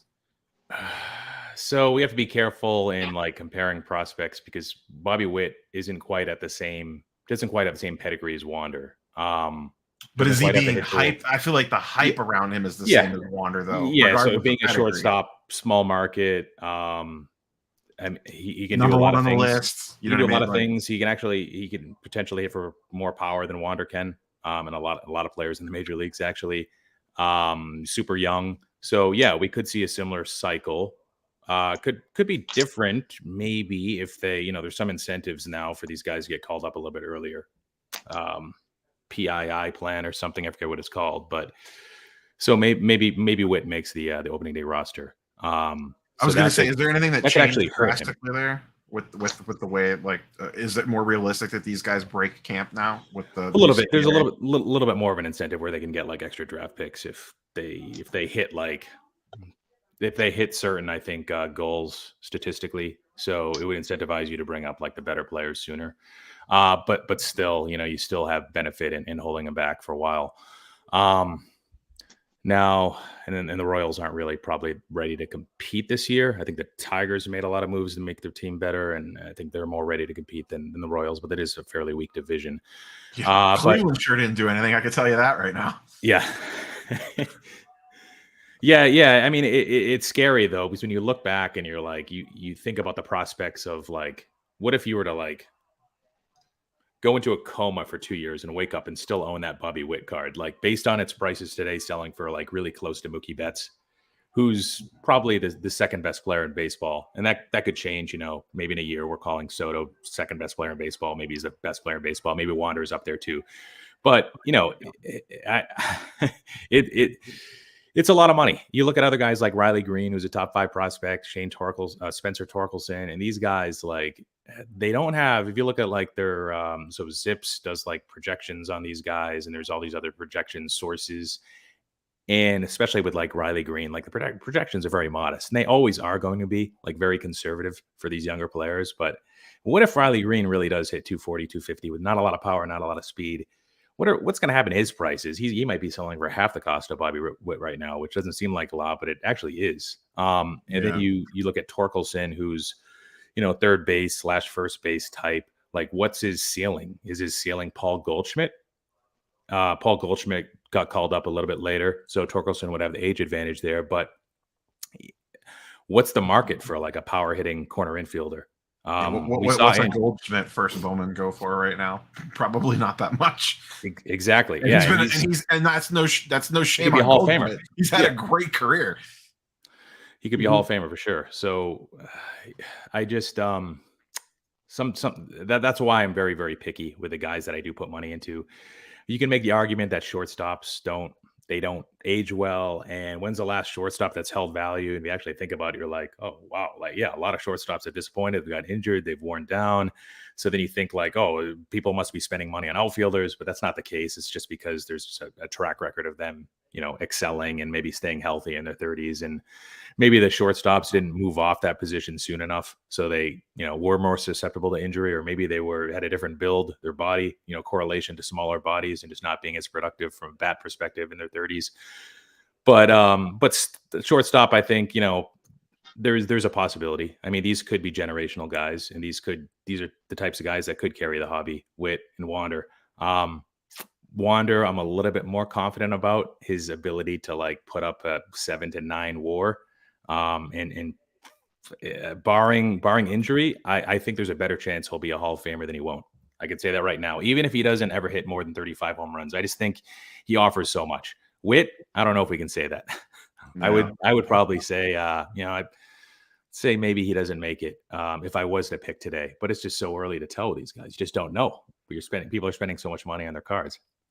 I know specifically we've talked about this before on camera and off camera, like, and it doesn't seem like it's stopping anytime soon. Like the amount of young talent in Major League Baseball seems insane to me. I've been watching baseball since the mid '90s, hardcore, and I could just not be remembering because I went in and out of it. I wasn't like always in it, throughout the decades. But it just feels like the amount of young talent in the league right now is insane. And to what you said earlier, there's only so much money to go around to these guys. Like, there can only be so many guys at the top of the food chain when it comes to like card pricing, regardless of how good they are. There's going to be those few that pull away, and it seems to cycle through. You get a wave, and then the new wave of shiny toys comes in and replaces the previous wave. But there's just so much good, to me anyways. It feels like there's so much young talent in MLB. Yeah, that's a threat. That's a threat to all the prospects, like you mentioned. It's a threat to guys like Francisco Lindor that are like on the edges of like hobby relevance.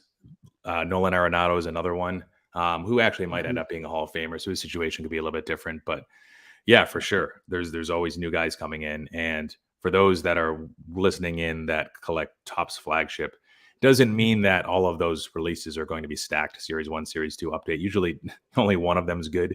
We'll see how this year, obviously, Series 1 had Wander. But let's see how soon these guys get called up, because a lot of these guys could actually miss update and be in next year's Series 1. Depending on, J-Rod and Torkelson and when they get the call, Riley Green, etc. So beyond Witt, it's J-Rod is like the next guy, right?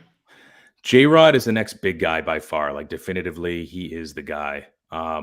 Sure, like you can look at prospect rankings list and you'll see Adley Rutschman up there. Torkelson will be up there. But with regards to like hobby relevance, and it's reflected in current prices for the most part, J-Rod is the guy. He's the next guy for sure. And will he be up most likely summer, or is there a chance that he stays in the minors all year? No, I think he'll be up. I know that it's impossible to predict that stuff. No, I mean, probably before June 1st. I'd say that. So that there's like a Super 2 deadline that's in June. I think he gets called up before that. They could have technically called him up last year too. And there was that whole thing with I don't know if you guys remember, but the president, I think, of the Mariners that got caught like saying that he was going to hold down J-Rod even though he was ready, basically. But yeah, I think he gets called up. I think he's ready, and I think the Mariners are almost ready to compete. Yeah. We'll switch over to basketball here in a second because I do have a basketball thing I want to talk about. But I have a question here from AP, and I honestly don't know the answer to this. I don't know, Steve. I don't know if you'll know the answer to this either. This film's like a wheelhouse for Filmington. Is there a good high-end baseball set that is not like First Bowman? You know, like he gives the equivalent to like a Flawless or an NT. Like, what is the Topps version of like an NT RPA or whatever? There's the Topps has, I believe, 3 ultra high-end products or 2 or 3 really high-end products. One of them is called Transcendent. It's That's like ridiculously expensive, right? Yeah. They don't market it well. And honestly, the cards don't hold up that well based on what you pay for them in the secondary market. And they don't even look that good, I don't think. Diamond Icons is another one. Definitive is another one. Yeah, Definitive is the one that I like. Dynasty, which Steve knows this one probably from F1. Dynasty is the one that I think they execute the best. They put on like patches, autographs on card. There's a lot of game use stuff on there. They have them numbered to 10, numbered to 20, and then numbered out of 1 or no 10, 5, 10, 5, 1, 10, 5, 3. I don't know, but the thing is, they print like 3 or 4 different versions of each player. So you think you have a 1 of 1, but it's really 1 of like 3 or 5. But Dynasty might be what I would say is like the high-end equivalent, but it's not the same. It's not the same as basketball and football. And Brian Gray's talked about this on Jeremy Lee's channel, how like Topps just can't execute a high-end brand, and they need help there. So if only they had someone come in and buy him out that might have.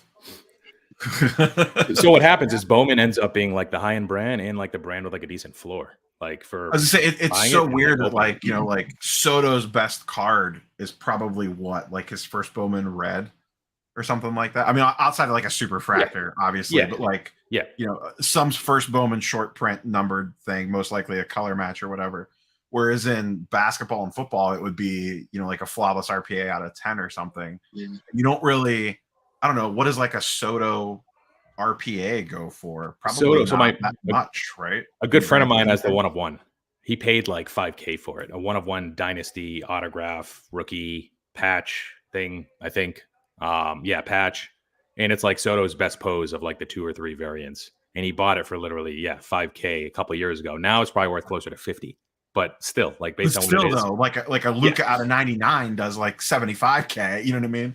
Yeah. So you know, you've got more demand for the materials in basketball, where like sneaker flippers really like the shoes, and you don't really have that in baseball. So that's probably part of it. But also there seems to be like a ceiling on modern baseball cards where people don't want to spend over X amount, but it's like a Giannis or Luka or Zion. So there's something there too. Unless it's the First Bowman.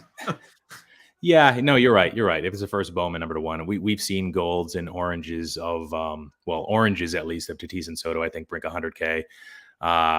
Red PSA 7 Soto sold for close to $200K and would probably sell for more now. With like this whole like madness to like the serialization, the lower number the better, and the high end stuff really started to separate. It seems in like December and January across all sports. Started to see new records for all new stuff, but yeah, the Dynasty and Transcendent and those other brands, Definitive, Diamond Icon. Some of those patches are really nice too. Like they do a good job on it. Like some of like they get like, it's not like a napkin patch. It's like nice 2-3 color. You know what I mean? On some of that stuff, because I've seen them on like eBay searches or whatever. I wonder if that's like, if you really believe, like say you really believe in Juan Soto, like he is the next guy, whatever that means. I wonder if long-term, that stuff's like actually undervalued if you're looking at a very long-term time horizon. Like eventually does it go back around and say Soto is like this generation's whatever, you know, in 15-20 years, does it filter back and it's like, oh no, well, of course I want this, you know, 1 of 5 sick RPA patch of Juan Soto versus you know, his 2018 Topps update auto refractor or something like that. You know what I mean? Yeah, I think there's definitely upside there for sure. On an And extremely long and time. with the Topps brands versus Panini Flawless and Treasures Unlicensed for baseball, at least you have guaranteed legacy. So you know that they're going to continue to, unless Fanatics starts cut some of these high-end brands, which they very likely could. I think Dynasty has the best chance to succeed. And I think we've seen some like pretty high sales for F1 cards on the Dynasty side. That can only be good. That Extremely can only high. be good for baseball. That's good for baseball. Yeah, that's an interesting angle too. Does that pump it up? Let's switch gears to basketball real quick here. Steve and I talked about this earlier. I'm going to throw it to Steve first. What's Zion? Are you buying? Are you panic selling? Or do you think that there's a slide and there's better deals to be had like later in the summer approaching the national, or like as we get into the NBA playoffs and the focus is even off him less? Like, are you going to actively be looking for like some Zion snipes on auctions, or do you not want to touch it? Oh no, I think it's in the end, it's all going to revolve around price. If it comes down to where I think Zion is a reasonable price for the risk versus the reward, that's how I'll measure it. Right now, a lot of people still aren't selling Zion. If you walk around the shows, you don't see him out that much. I never see Zion in cases. You just don't see him out. People ask. I would say there's still a bigger portion of the market believes that he's going to come back and be successful than the portion of the market that doesn't. So there's still going to be more demand for his cards than there is not demand. And I think a lot of people are doing the same thing right now. Everybody's looking at this as an opportunity. Not everybody, but I'm going to say at least 75, 25%. I'm going to say at least 75% of the basketball card market out there still believes that he's going to come back and have a really good career. And then there's the 25%. So you're still looking at the demand for people who would like to buy his cards higher than the people who don't, or people that would be dumping. If 25% of people are dumping and 75% people still believe, you're not going to see huge basements or deep basements on his cards. And a lot of people are just in a holding pattern because of that. A lot of people are holding because they believe that he's going to come back. If I find a card of his at the right price, I'll buy it. I'm still in that 75%. I don't have massive amount. I have one Zion card, and you know what it is. Yeah, you still your BGS 10. And there's people who know that I still have that card. And after that Instagram, I've had 3 people reach out to me and ask, "Hey, do you still have that Zion BGS Red 10?" And but no one's asked me for that card in about a month and a half, 2 months. A lot of people forgot that I had it. Even at card shows, people haven't necessarily asked me about it. But I had 3 random Instagram messages today from people that I didn't even knew that I had that card, that remembered me having it at one point, asking me if I still had it. So that's when I talked earlier about there is starting to be a little bit of buzz around Zion and his cards, because I experienced it today, just out of the blue. Why would 3 people ask me, "Hey, do you still have that Red Select BGS 10?" Unless there was some sort of buzz being generated. For me, I'm holding it. I told him it's not worth me to sell it right now because I'm still the type of person that believes that card is not where it should be at or where it could be at. So again, am I going out and spending thousands of dollars on Zion? No. But if I find the right deal, I'm still the type of person that would make that deal.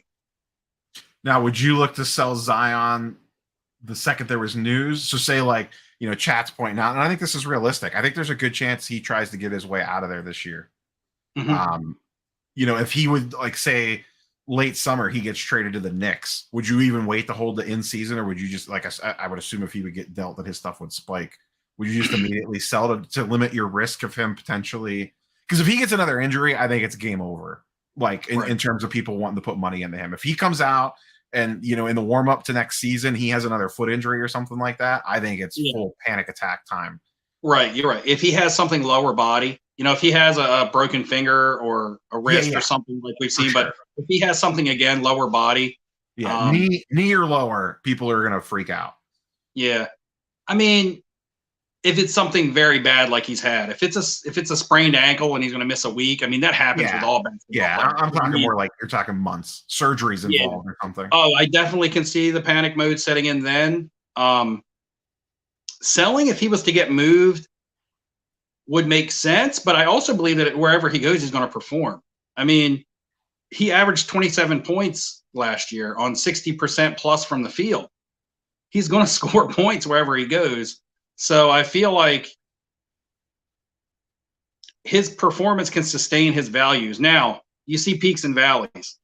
A massive peak will, his cards will peak if he was to get moved, or even the rumor of him coming back. We saw Tua cards peak today because Tyreek Hill signed with the Dolphins. Will that sustain until the season starts? It won't. Mm-mm.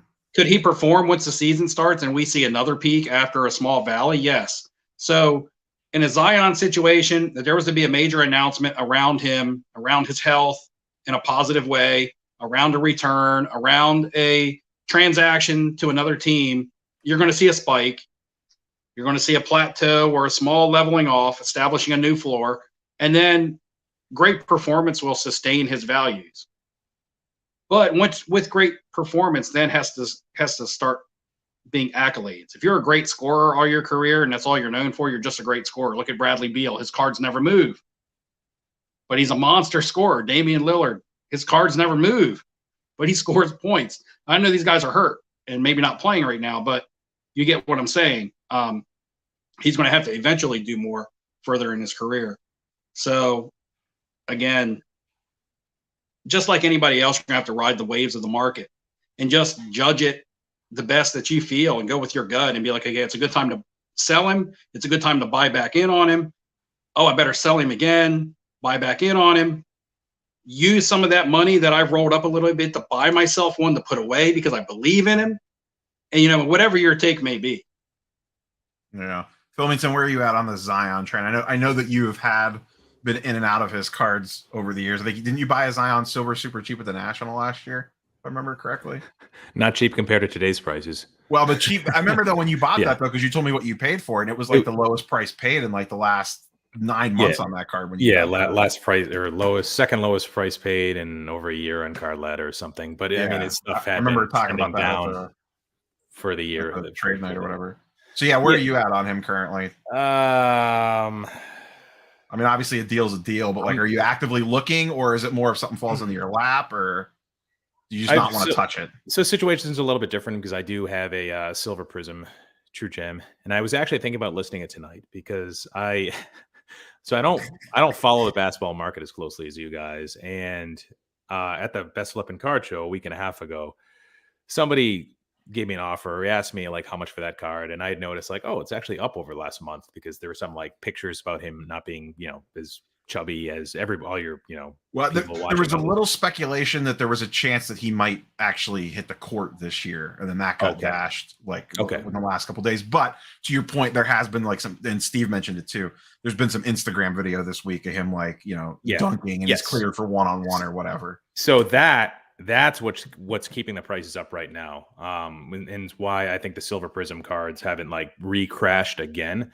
So I'm actually contemplating doing like a 5-day auction, and even if I get like 15% under yesterday's comps, then I might just try to get out. I don't know, just try not to get greedy. I'm gonna be taking losses on a lot of basketball cards this year. I probably should have sold some of these last year too, but like I'm holding on to Silver Prisms right now of like Tatum, Jaylen Brown. It's like I can't just hold all of these sinking ships forever, right? I've got the guy on the Raptors with the first name that's hard to pronounce, Pascal Siakam. Yeah, I've got his Silver Prism and a PSA 10, and I bought that super high a couple of years ago, probably, or the spring of last year or something. So I don't know. Basketball is an area that I'm going to try to, I think, get out of. I've actually been focusing more on wax, so it gives me like very little money to even spend on baseball singles now, because I've sort of moved out of that a little bit too. So where like January of 2021, I think I was like 70% singles, 30% wax. Now a year later, so January of this year, when I did my inventory, I was 60% wax and 40% singles. So I dropped like 30% on the singles. So as a result, selling a lot of basketball, keeping some LeBron stuff. But like the whole like flipping short-term game, I might just get out of. I might just hold like some Lukas. He's probably a better 3 to 5 year play. That's more of like what I'm concerned about. like the 1 to 2 or the 6 month to 9 month guys, I just might stay away from. So selling Zion now might make sense because again, I'm holding other guys like Jaylen Brown and Tatum that might actually could make a playoff run that you might have a better exit point on a I just feel like there could be more short-term upside there, and short-term meaning like I don't want to wait for the next basketball season or wait for him to get traded. But I don't know. There's no right answer. Whatever I do, I'm sure I'll lose like $10. So while Steve's a buyer, you could just slide into his DMs and just move that true gem his way. There you go. I mean, I like Tatum a lot. I mean, I know I'm a Celtics fan, so there's a little bias there, just like, Nia with some of your players. But when you have a player that you watch regularly, you can kind of evaluate them. Like, Nia, you're high on Darius Garland because he's a Cavalier, but because he's a Cavalier and you like the Cavs, you watch him and you see what he offers as a player. And I see Tatum still being really young, getting better every year in a great market. Well, I don't think he'll ever leave that market. Boston will, he's a franchise player. He's in my opinion, he's a true franchise player. He can be an MVP contender. He can be a Kevin Durant. And I'm not saying that he is Kevin Durant and he's going to have that career, but I wouldn't be surprised if he does because he's that type of player. He's tall. He's lengthy. He plays defense. He can score at every level. He can shoot 3-pointers. He can shoot the 8-foot jumper. He can go inside and dunk on your face. He's got mad handling skills for somebody his size. I mean, he dribbles the ball like, a point guard. He can pass. He plays defense. And when he gets confident, he just reeks of confidence and he doesn't miss.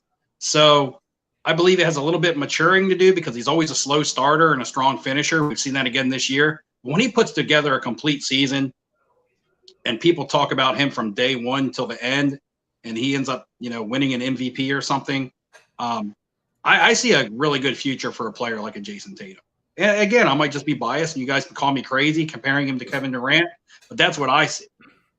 No, I like Tatum I've always liked Tatum as a long-term hold, even though I did sell my nicest Tatum at the Atlanta show. I actually was looking at his green prism today, the color match green prism today, just kind of poking around, seeing what they were going for. Because I would like one nice Tatum to have laying around.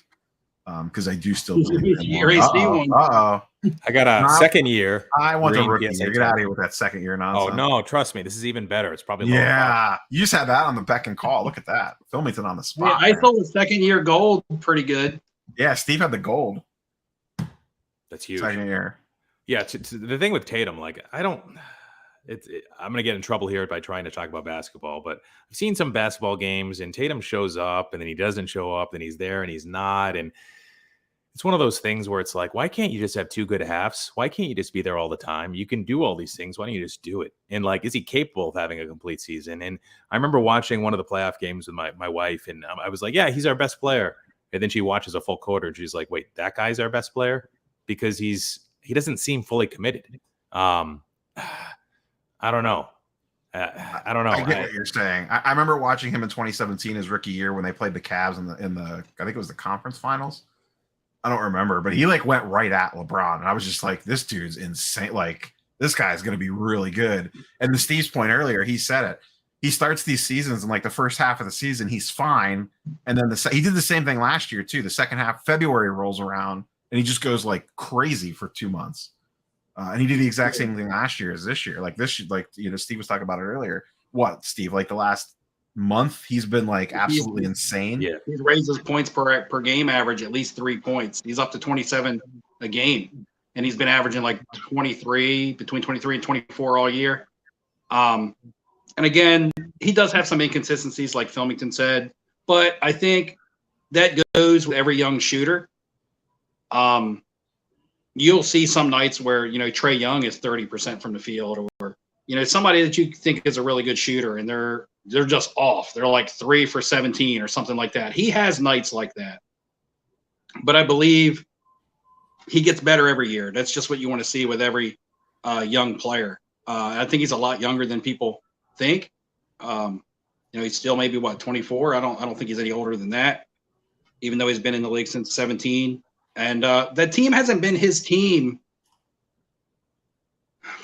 maybe till last year. I mean, I know the year before it was technically his team. I mean, they're 2 seasons removed from the Eastern Conference Finals, right? Where they got beat by the Heat, and then the Heat went on to beat the Lakers. So when you think of the Celtics, people tend to forget that in 2020, the COVID season, they were in the Eastern Conference Finals with Jason Tatum and Jaylen Brown. And I still think that he has a lot of growing to do. That's the thing. When you're playing at the level that he's playing at, and I still think he hasn't reached his full potential, that's why I like it. I mean, it takes these guys years. I mean, Giannis last year, and he was from the 2015 class, he was, I forget the exact stat or how this was worded, he was basically the youngest guy ever to lead his team to an NBA championship. And that was Giannis. And he's 2 years older than, or at least draft class wise, he's been in the league 2 years longer than Tatum has been.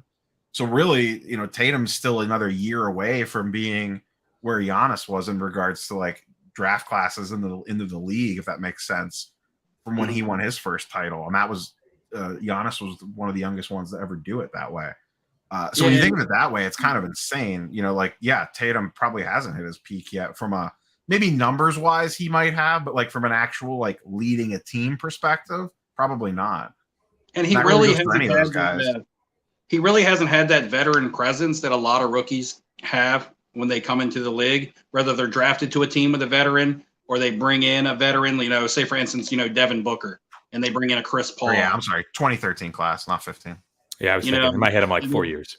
Yeah. They bring in like a Chris Paul. Tatum hasn't really had that. I mean, I know Kemba Walker was there, but they don't play like the same position, and Kemba Walker was hurt a lot. You know, I don't think that there's a player that was on that Celtics team for Tatum to come into and like learn from. I mean, he came in and was like kind of giving the keys to the car. Who's that? Horford would be like the only one, but that's not like but I mean, like from like a leadership perspective, like a future Hall of Famer or something to learn from. But Horford's not like an NBA superstar. He would just kind of came in and give him the keys to the car, and I think that right now the Celtics are sitting fourth. This was a team that was written off. You're saying that year Kyrie Irving didn't bring off good leadership skills? Yeah, right. Let's start one Filmington's way. Jacob deGrom. Hall of Famer in 2 to 3 more years of proven work to be a lock for the Hall, or does he have more to do? Yeah, I think 3 to 4 more solid seasons. I haven't really been tracking to see like how fast he's been accumulating stats, but obviously right now he's not ready. He had a chance to win his third Cy Young last year, which would have helped. Maybe he would have been able to probably erase one of the solid seasons in the back half of his career and kind of, you know, compensate by getting a third Cy Young. But right now, I haven't heard a whole lot from camp with regards to, now I know it's sort of a mess with like New York and the whole like vaccination requirement. But that went away today, actually. That went away today. Okay. Well, it goes into, I just saw something on Twitter right before I went live that Kyrie Irving will be able to play home games starting Thursday. Okay. So I wasn't sure if there was something in with like New York and if there was like a pitcher that wasn't vaccinated between Scherzer and DeGrom. I think I heard something like it was insinuating that one of them wasn't vaccinated, and there might also be something to do with like health related that was holding them back too. I wasn't sure, but I think did he strike out the side? I think he struck out the side last night in spring training. Good. Okay. There were some Twitter video clips of him just mowing people down. I think I'm pretty sure it was DeGrom. I could be wrong. Yeah. So I mean, we'll see. You know, hopefully he can stay healthy and only miss like 2 or 3 starts this year. That'd be huge. He still has the best top 3 stuff in baseball, up there with Garrett Cole, maybe the best when he's healthy. So ERA might go down a little bit or go up a little bit with universal DH, but that's going to be relative. That's going to affect everybody. Although the NL Central does have weak hitting, so you could see that Cy Young come out of the Brewers again potentially. What about the shift rule? Did they implement that for sure? That's for next year though. So that's gonna benefit. I didn't hear you, Steve. What rule? The shift. So they're banning the shift, infield shift, or a bunch of shifts next year. And bundling left-handed batters. That doesn't go into effect this upcoming season? I don't believe so. Oh, I thought it did because I saw a lot of people talking about it for like fantasy implications. But I could be wrong on that. I didn't pay that close attention. Yeah, I think it's next year, and you like what Steve said. It's lefties, pull heavy lefties. Lefties tend to be very pull heavy. And even Juan Soto, who does spread the ball around a lot, he is an extreme ground ball hitter. So even though he only gets shifted 40 to 50% of the time, when there's other guys that are like 80%, Shifts this this next year, could 40%. help him a lot because he gets a lot of balls into the ground to the right side. So I mean, I don't know if we'll see like a big risers and fallers. Like, I'm sure bad hitters will continue to be bad. They'll continue to try to crush the ball, and there's still going to be weaknesses in their swing. But they could see a small bump, 15 points in batting average. I don't know. We'll see. One thing I was thinking of was Steve was talking about 24-year-olds and Tatum, and how it might be his team now, and it's been the only time when it's been like his team. And so Ronald Acuna is 24 years old. Freddie Freeman, of course, just got signed by the Dodgers. And like in the hobby, we think of the Braves as Acuna's team, but in real life, especially if you're a Braves fan, it was really Freddie Freeman's team.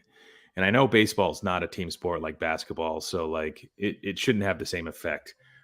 But there's a chance that Acuna now is more comfortable. I don't know if you guys remember, but there was an issue with social media and Ronald Acuna's dad kind of complaining about the coach and saying that he favors like the white players, like Freeman, and there might have been something there. And right now, Acuna's probably got a big chip on his shoulder because they just won a World Series without him, right? So there's a few things there. I feel like the expectations are really high.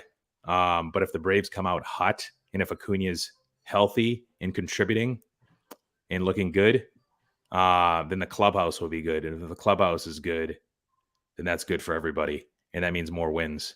And what's his timeline for coming back?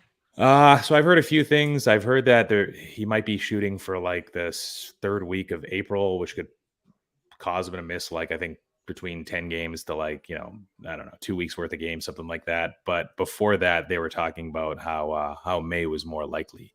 So if he's able to get on the field, and he would only be a DH probably for the first month, by the way.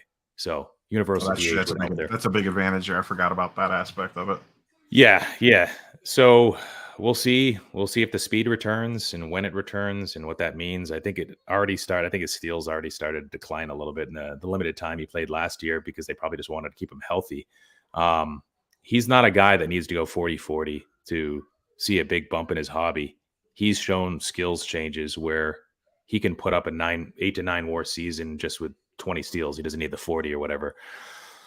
That assumes that he can contribute defensively. And getting back on the field and outfield would be great. And if hopefully he doesn't lose mobility out there too, which is a possibility in the first few months, especially. But I'm excited. I put a few bucks on him to win MVP. But if he truly misses like the first month, he's probably not going to win MVP. But I felt like I got decent odds. Him and Mookie Betts, I thought were pretty solid. And I did this after Tatis went down. Speaking of the devil, Jeter asks, "Who's your takes for AL and MVP filming then?" So it sounds like where your money's at anyway. I mean, I know that there's odds based off that, but if no odds are involved, then you're just straight. Yeah. So Soto in the NL has the best chance, but he needs to. I think he does need to make a slight tweak in order to get to like the 7.5 WAR range. Last year, he came really close to winning the MVP. A lot of people think that he was like snuffed and that he should have won it over Harper. I don't. 29 home runs with an OPS like slightly below 1,000, where you don't really play above average defense. You don't really steal. What did he steal? Like 10 bases. Average was under 320.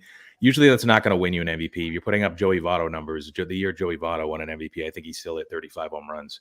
It's not to take anything away from Soto. I just think that maybe if he has a more full season where he doesn't, to his standards, have an average April and May, that would have helped. But I think he might need to make a slight tweak to his launch angle. He can hit the ball really hard and really far. He showed that in the home run derby, which kind of actually fixed his swing, which he actually called beforehand, which is kind of weird. But I think he's got a little bit of lineup protection now with Nelson Cruz coming over, and it's good that he's right-handed, so they're more incentivized to put him right behind him and keep him there. But yeah, so Soto, but at 4-1 odds, I probably wouldn't take that. But okay, let's just say Soto for the NL. And then for the American League, I don't know. I think Trout right now is around 4-1. If he plays in 150 games, he'll probably win the MVP unless we see another decline, in his performance based on age. There's no Or if it's signs that that's healthy. coming. Last year, he was pretty damn good when he was healthy before that calf injury happened. I think he had like a 500 BABIP, which could be a sign of a fluke. But I mean, he's a guy that always has a high BABIP, batting average balls in play, sabermetric type thing. So Wander Franco could be up there, but Ohtani's one to look at. He showed a lot more consistency in the second half with pitching, and this could be the year where he gets the MVP, but pitching carries him and not hitting. And then they changed which I think that's in effect this year. They changed the rule for him. I don't know did you see that yesterday? What was the rule? He can stay in the game as DH. Oh, yes. Yeah, he can stay in the game as DH when he's pitching. I don't know how many at-bats that equals over the season, but it's definitely going to be a few more. Yeah. So it's probably not like massive, but I don't know how many starts does he make? He probably loses 2 at-bats a game that he starts in, maybe on average. Yeah, on average 1 start a week. Say the season's like 26 weeks long, something like that. That means that's like an extra, could be 50. Like probably 1.25 at bats 50? Or something. Yeah. Okay. So like 30 to 40 plate appearances, maybe. That's huge. I mean, it doesn't seem like a lot, but I think that's pretty significant. When you're already jacking like 50, 60 home runs, like another 30 or 40 plate appearances is not. It's nothing. Like the difference of a batter hitting like first in the lineup versus fourth. I think it's This is an interesting, weird little angle with him, and I do think if he comes back out and does what he did last year, I think his stuff could go insane. Yeah, if he can repeat it, whether he can or not, we don't really know. But and Vlad's up there too. I think Vlad might be like the second favorite in the AL. So he does what he did last year. He's got a great chance. So it'll be interesting. AL is going to be very interesting. NL as well. I may or may not have made some small plays on Kyle Tucker refractors just in the last couple weeks. Yeah, Kyle Tucker's a guy I'm really dirt cheap. He's a guy I'm on for sure. I've been on him for the last few years, and I haven't bought a ton of his stuff just because the hobby hasn't really. I've always like suspected that the hobby, it might take a while for them to start to like him, kind of like Rafael Devers. But I do have a red ink Topps Heritage PSA 9 rookie, pretty big card for him. So he's a couple years older than Bo Bichette, but he does have the ability to hit like 40 home runs maybe one of these years, so like a 300 average. And the steals, they might continue to fall. I mean, now Tucker is just more important to their lineup with Correa gone, Springer's gone. I like Bo Bichette quite a bit. I think he's pretty cheap. Let's throw one Steve's way. This is not a question from chat, but just one that I'm genuinely curious about. It's something that we've been talking about offline.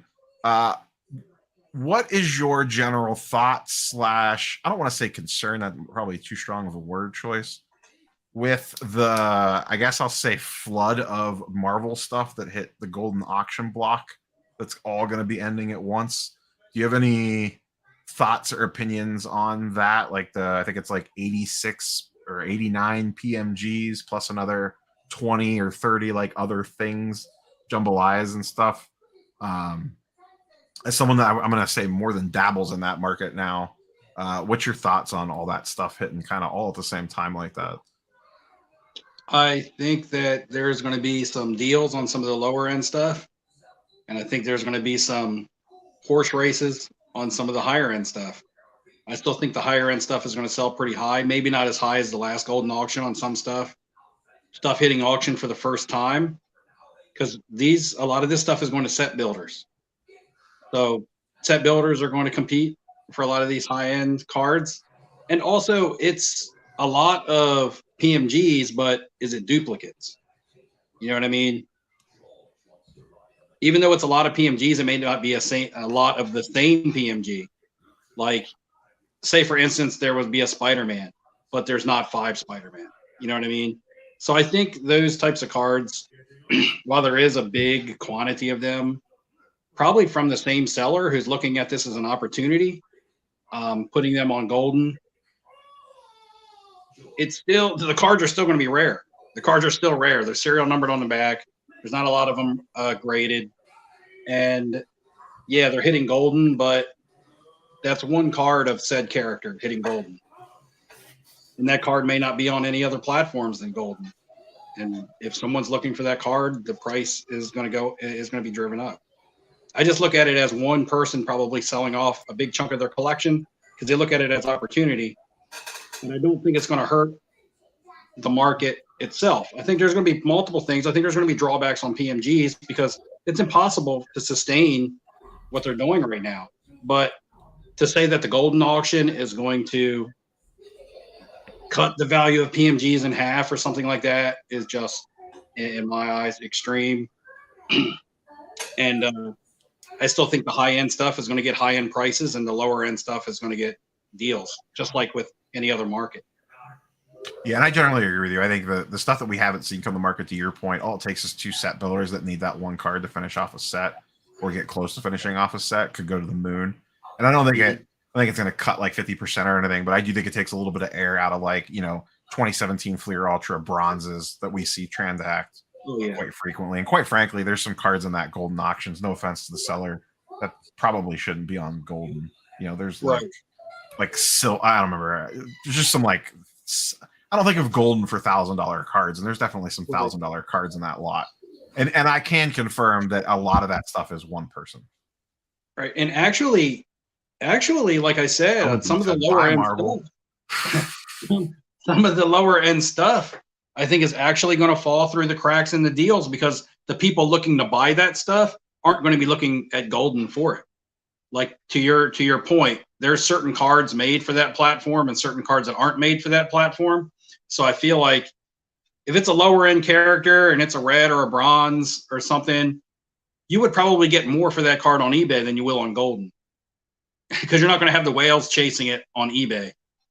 You know what I mean? Yeah. And you're going to have the people who don't even have an account with golden looking for those cards on eBay. For sure. Phil, I know you're not, you can correct me if I'm wrong. I don't believe you're a Marvel guy at all. Do you have any general thoughts on I don't know how close you paid attention to any of this, but just generally speaking from the outside looking in on the Marvel stuff, or are you just kind of wait, these cards are selling for how much? Or are you kind of it's not for me, but I get what's going on here. I like the PMG stuff from a sports perspective. I think I shared in a previous time I was on here that I have the Shaq Red and a PSA 6, but the Marvel stuff, sort of something I don't really understand. I know, you've talked about a bit on your channel about how I don't know if it's proven or suspected that alt is perhaps involved in manipulation of these cards, where they're buying them and then listing them on their platform, or somebody's buying them and listing them on their platform. But yeah, I don't know. I think there's a lot of pockets in the sports card and just non-sports card market that have been manipulated over the last 2 to 3 years. And it seems like once people manipulate one thing, they move on to the next. And I'm kind of pessimistic and skeptical. So I don't know, man. Usually if it smells funny, there's something there. So I'm just going to avoid that. And I know, you guys are pretty long-term bullish on this stuff. And it's sort of like what I said with soccer and F1. Although this could be very different. And the demand here could be real. And there are collectors here, and there is comic crossover here. Unlike, F1 and soccer are kind of niche markets that kind of sprung up and got really hot based on future expected demand. Oh, these sports are huge, so let's get out in front of it. The car demand will follow, right? Yeah. Based off what I've heard anyways, through 1 week of the F1 season, I don't follow that market at all. I'm completely clueless. I would have to phone a friend and reach out to Hannah or something. But I believe from what I've heard, F1 stuff is continuing to still go extremely crazy and had a very hot weekend just based off the first week of the race. I know a lot of people, a month after that product come out, people were like, this is, the stupidest thing ever. This is never going to last. And here we are a year later and, it could still not last, but at least 1 year in, it's still going extremely strong. And I don't think, and once again, I could be completely wrong on this. I don't think that market has crashed in air quotes at all. If anything, it's probably still continuing to climb up. Whether it's real or not, I don't think any of us know because it's not something. Well, Steve, you play in like vintage F1, don't you? A little bit, or like vintage NASCAR and stuff like that. A little bit more NASCAR, but just just like Dale Earnhardt, like the GOAT.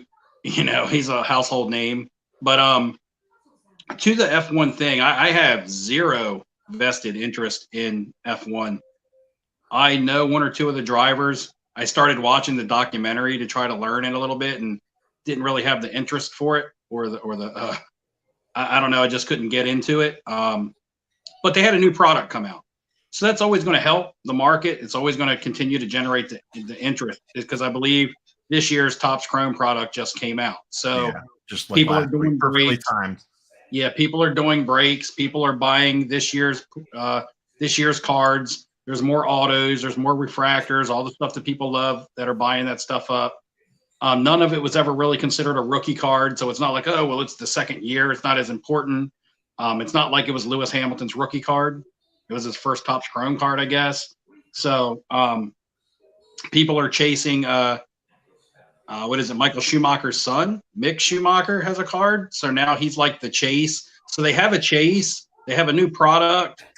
So it's going to help the market sustain. I mean, what a lot of us are in the other sports are waiting on, especially in basketball and stuff, is we're still not seeing high-end product from like this year's draft class in basketball.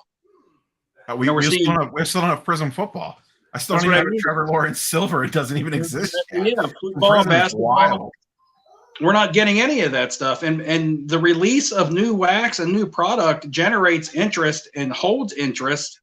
And whether it's around a player or around a sport or just people waiting because that's what they do, it hurts the market, believe it or not, when desirable product isn't being put out, in a timely fashion. And Topps, like you said, hit the nail on the head. Topps dropped that product right as the season was about to start.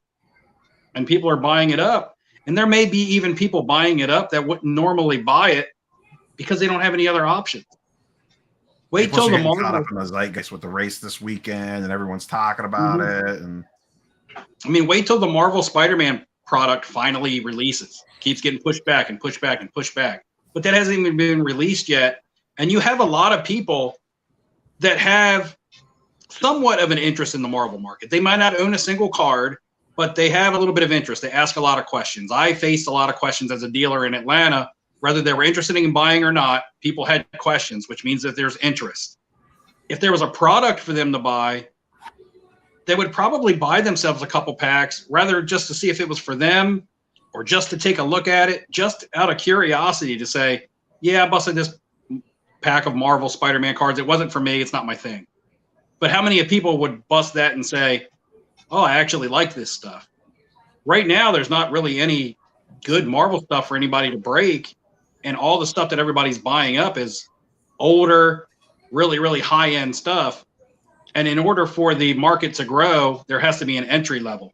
And right now, there's not an entry level for F1 or really an entry level for Marvel unless you look at older past sets for Marvel. But there's not even older stuff necessarily to look at for F1. So it's kind of keeping new money out. Yeah.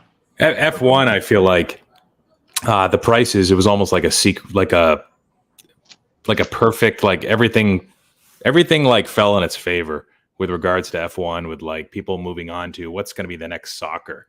What can I get into? What's new and interesting? What has a lot of global demand that could potentially catch that I can maybe front run some of that on? So looking at like 5-year, 10-year growth, even looking into maybe how the sport like this can grow in the US. I don't know. Unlike soccer, the fans of F1, obviously they're in a different socioeconomic class for the most part across the world. From what I understand, they're in different countries as well. Probably a lot of Middle Eastern countries. I think a lot of the races are there, right? But also you add on to that, you add on to this like pumped market that's getting hyped, the such low print runs, right? Like, was it 2021 or 2020? Like the pop reports are tiny. There's not a lot. Yeah, exactly. So it reminds me of like soccer a year before, maybe in 2020, 2019, where Topps only had a few different products out. If you look at DealerNet, like what I look at, it's insane how many products have grown out of soccer. Now you've got multiple sapphires, multiple chromes, retail chrome, course, all the Panini products, right, that they continue to make and make more of. So yeah. I mean, it's interesting, but like I do see some parallels with F1 and soccer, and how F1 is like just a year behind. And we saw the kind of print run jump. We're going to see that this year. We're going to see the product increases this year, probably for F1. Mm-hmm. So it'll be interesting to see how that affects the market, just by itself, even if demand stays strong. Yeah, but if that, and if the new wave, because like I said, there's a zeitgeist now around F1, and we're all, none of us really know what we're talking about with F1, but just from a macro level, if okay, we have a new F1 season, a new season of Drive to Survive, new product hitting the shelves, a lot of people talking about it. If it brings even a small fraction of people into F1, to your point, the gold standard of F1 2020 product, there's not a lot of it. So if a few people trickle into that market, it doesn't take much to swing the prices, which is what Steve and I saw with Marvel. It's a very limited inventory on the market, and only a couple people coming in, a small fraction of people come into a market that's small, it could drastically swing prices fast, which, to your point, Wilmington, is kind of what we saw happen last year with F1. And I know AIH has done a lot of really good videos about pumping and dumping and like market manipulation and that sort of stuff. And I think F1 has been pumped.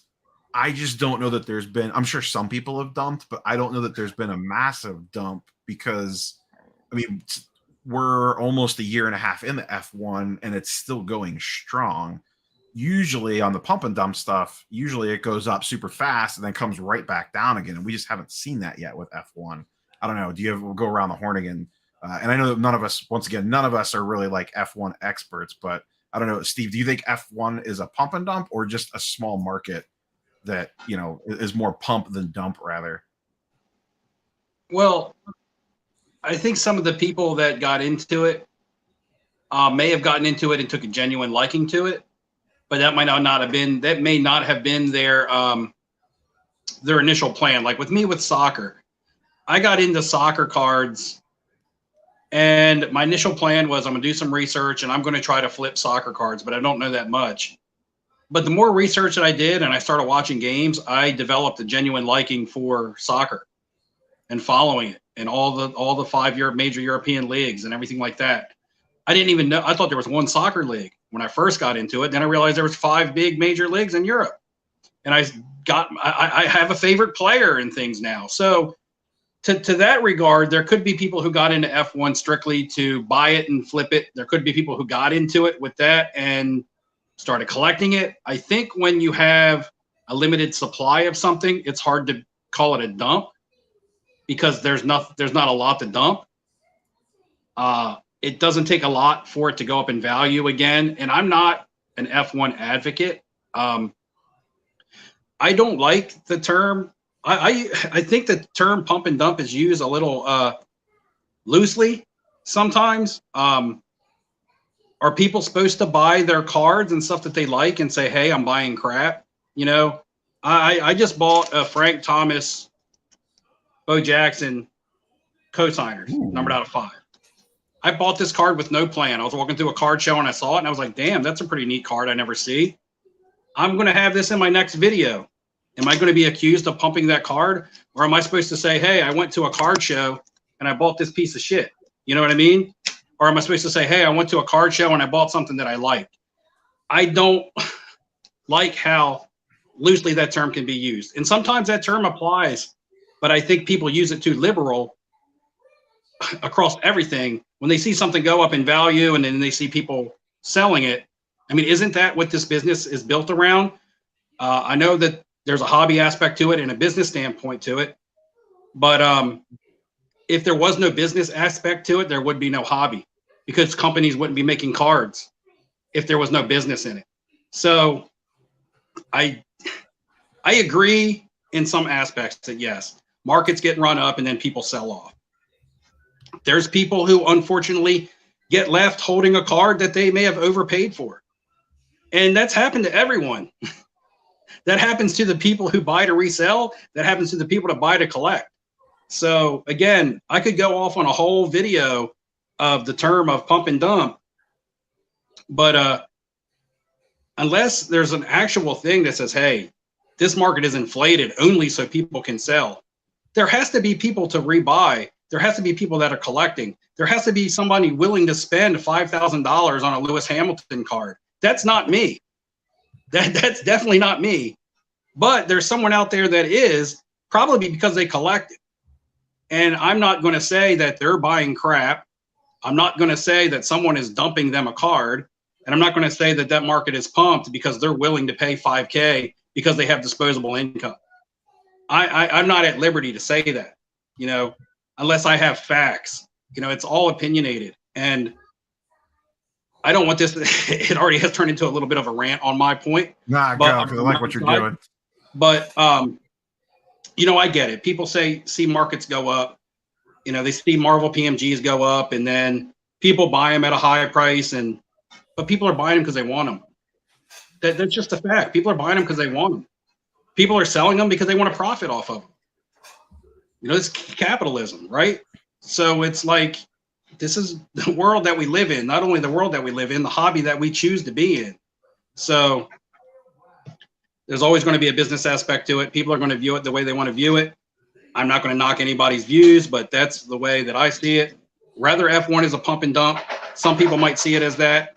I'm going to choose to look at it as someone is buying something that they like and selling it to someone else that likes it even more than they like it. And that's the way that I'm going to look at it. And I have zero vested interest in F1. So yeah, I don't think between the three of us, I mean, I don't want to speak for everyone, but I don't think any of us own an actual F1 card from 2020 or newer. I mean, I'll take it from the Marvel side of things, you know, like, yeah, we showed, like, I bought a lot of cool Marvel cards. Yeah, I showed them on my channel. Did I sell Marvel cards? Yeah, but I took that money and kept the Marvel cards that I wanted to keep. You know what I mean?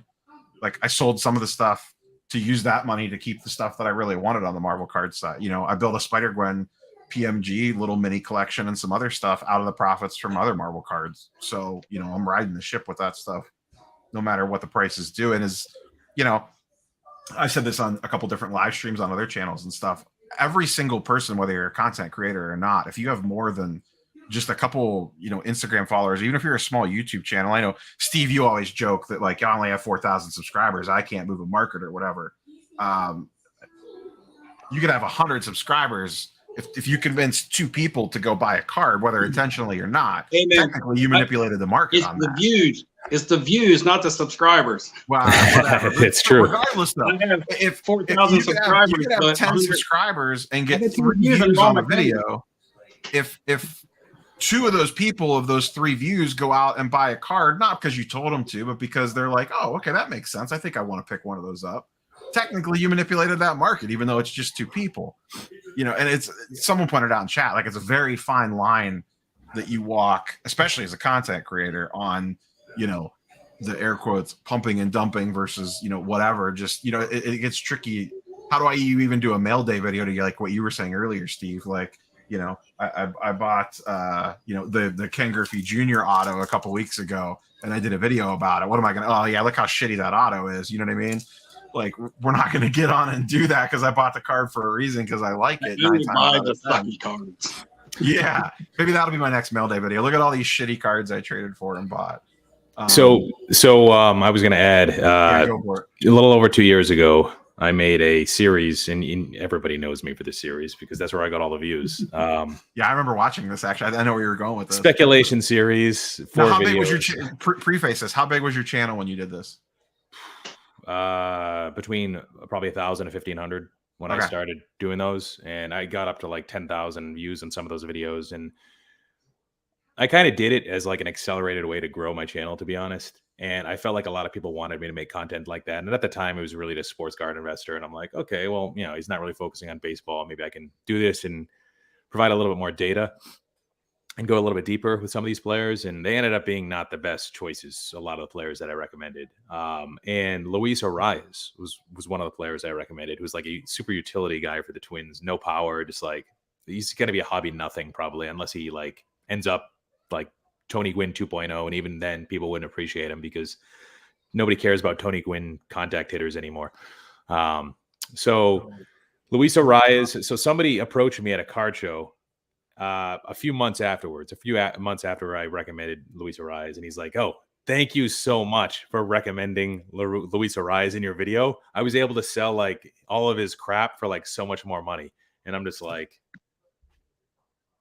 all it takes to Neo's point, all it takes is 5 people to go online. And, at the time, 2019, print runs weren't super huge. Luis Arias probably didn't have a lot of availability on eBay and buy a few of his cards. And then you see like a spike in certain cards.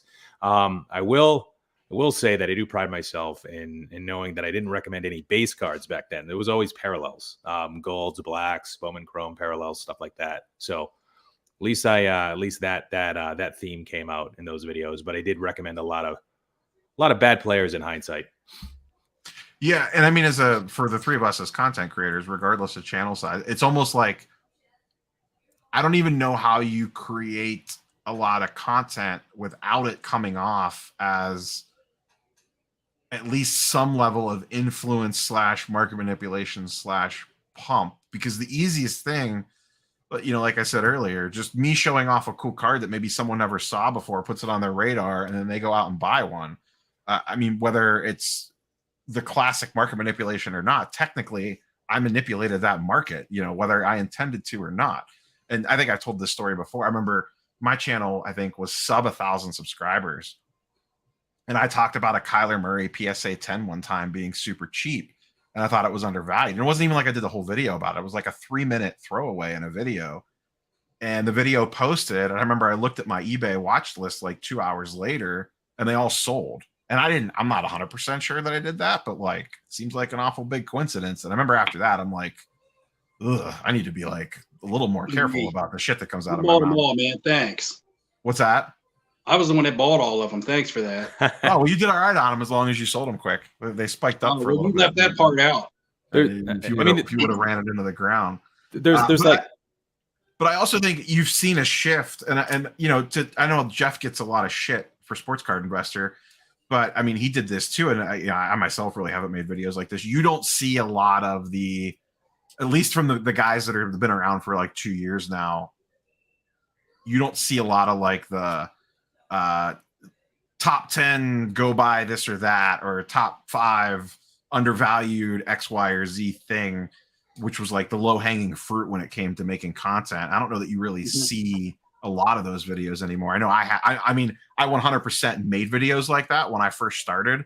I don't know, someone can correct me if I'm wrong. I don't know that I've done a video like that in a year plus, probably. Filmington, I know that's not your style. I mean, you barely post a video to begin with right now. But I know, like, even like, recently you did a couple like your interview series and stuff. Like, you're always cognizant and like careful to say, like, I'm not saying run out and buy this player, do your homework or whatever. And Steve, same thing. I don't think you've ever done a video of like, go buy, top 5 things to go spend your money on or whatever. You guys follow the rules. You guys do what you can to avoid manipulation. There's a certain set of unwritten rules that I think you guys do a great job following. And for the most part, I do as well. Now, when I do make speculation type videos, which I don't really do anymore for many reasons, and that's one of them, because I don't want to be, guilty, accused of pumping the market. I don't want to be accountable for people losing their money, things like that. And nobody can predict the future, right? But even when I did make these videos when I was an absolute nothing, what helps is if you kind of provide context for what you own, So I would provide at the end of the videos, I have 1% in Luis Arias, right? I would also encourage people to do their own research, right? Like, do your independent research. These are just, and also don't represent your opinions as facts. Don't say, oh, when Kobe Bryant makes the playoffs in 3 months, this card's going to be huge. It's going to obviously double. To your point, Neo, a lot of the creators we know of don't make content like that. They don't show up on our feeds, but they do still exist. There's definitely still creators that do stuff like this and even charge people for picks. It'll be cards that you're talking about on that one. We won't say any names, but it'll be cards they own. They'll be like, I just picked up this green Mojo sticker autograph number to 99 PSA 9. It's a steal, and their reasoning will be terrible. That's the other thing. Like, have a decent rationale. Like, spend some time telling us why, other than you like the player, and why that card too. Why not another card? Present a counter argument. How about that? Like, Yeah. I just always think it's an interesting topic. And like I said, the AIH thing led into it. Because I've been going for 2.5 hours here. Let's close on one last thing, and it'll be another spicy. AIH, Go, Steve. I was going to say AIH. I watch your videos every day. So this wasn't me like preaching at AIH. This was actually a video I was thinking about doing. Just my opinion on the whole pump and dump thing, because the moment, a lot of times it's just a handful of people. Maybe it's just people that that's all that they got to say is this, you're pumping and dumping or something like that. But I always started my channel with what I'm doing. I mean, hey, this is what I bought. I never talked about a card that I didn't own, but I never talked about a card that I owned that I hoped that people would go out and buy so that I could resell again. And to add to that, recently, as I'm scrolling my YouTube feed, I feel like I'm seeing new content creators coming out that are directing their content to rookies to buy now, people to prospect on now and stuff. That was a dying thing, because a year and a half ago, you could buy these 10 guys and you would hit on all 10 of them, right? It was impossible to miss. It was easy to put those videos out for people because everyone looked like a genius, right? Now, fast forward to where we're at now, they may not be looking like geniuses, but I'm starting to see content like that resurface. Now, I don't know if the market's heating up a little bit, if it's people looking to get into content creation, and that's kind of like the only approach that they know. With me lately, I've just been filming my day and showing the parts of it that involve cards, going to the post office and getting them, mailing them out, eating food, just doing whatever. I've just learned that people enjoy the experience of their favorite content creator as much as they do of what their just content creator has to say about a certain card. I think a lot of people don't look for advice. Even when they ask questions, a lot of times people are just looking for confirmation maybe on something that they already bought. Maybe somebody already bought something. Somebody already bought a big, let's say, for instance, Zion Williamson card. And then they come on your live stream and they say, what do you guys think about Zion? It's not because they're looking to buy or to sell. It's because they've already made their decision and they just want a confirmation, or they want to, I always forget the word that I'm looking for, but they want that reinforcement. Yeah, that reinforcement that, hey, they did the right thing. They already made their decision. They're just now looking for that backup. And that's what I get a lot. I'll tell you, man, my 10,000 views per video tell you that people just want you to do the hard work for them and tell them what to buy. And, but people have hopefully evolved. And like Steve, you made the point, like it's mostly like people that are newer, people that need a little bit more guidance. And those are the types of people that don't understand that in order to really understand this stuff, you need to put in the work yourself. You need to make those mistakes yourself. You need to learn from you. You need to learn a process. There's no shortcuts to making money, except as you mentioned, Steve, when the market was going nuts between 2020 to first quarter of 2021, maybe depending on the sport when it crashed. We all look like geniuses, right? I mean, it was easy. I mean, you could just say buy said player, and a week after you said that, you people were coming back because they were like, "Oh my God, he was right."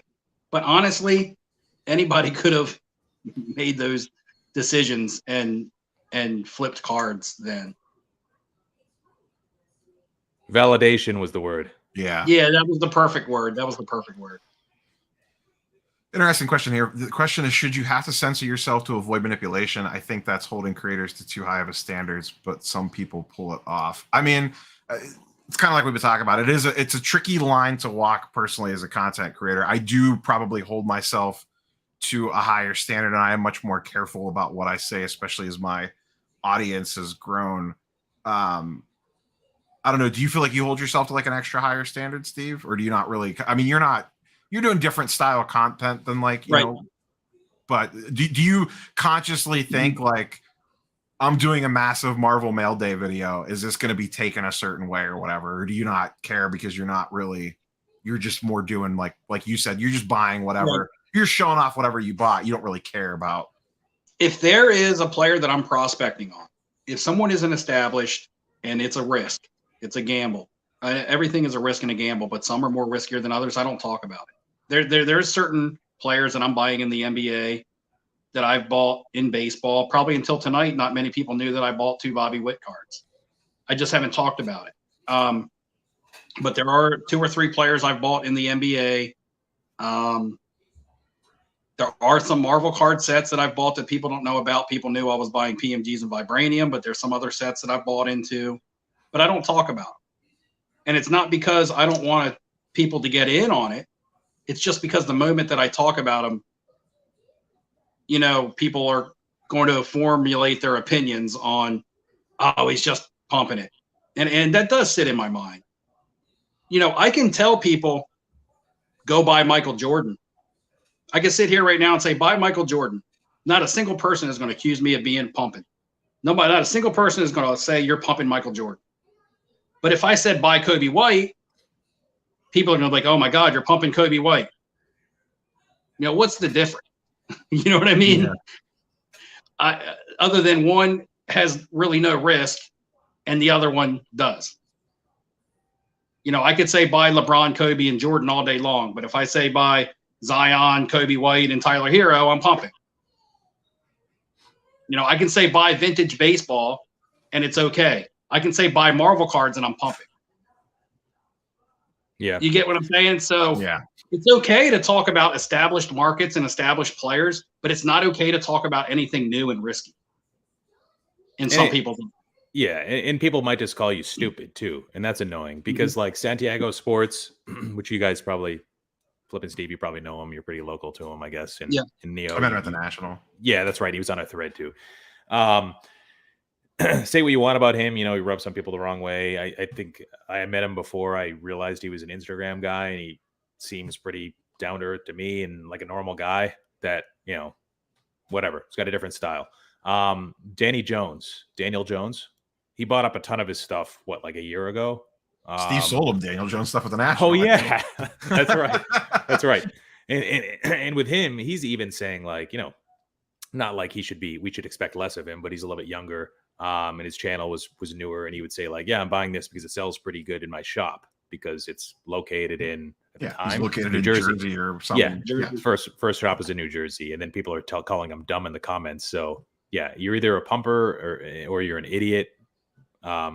The outlandish ideas, it's a lot for some people to handle.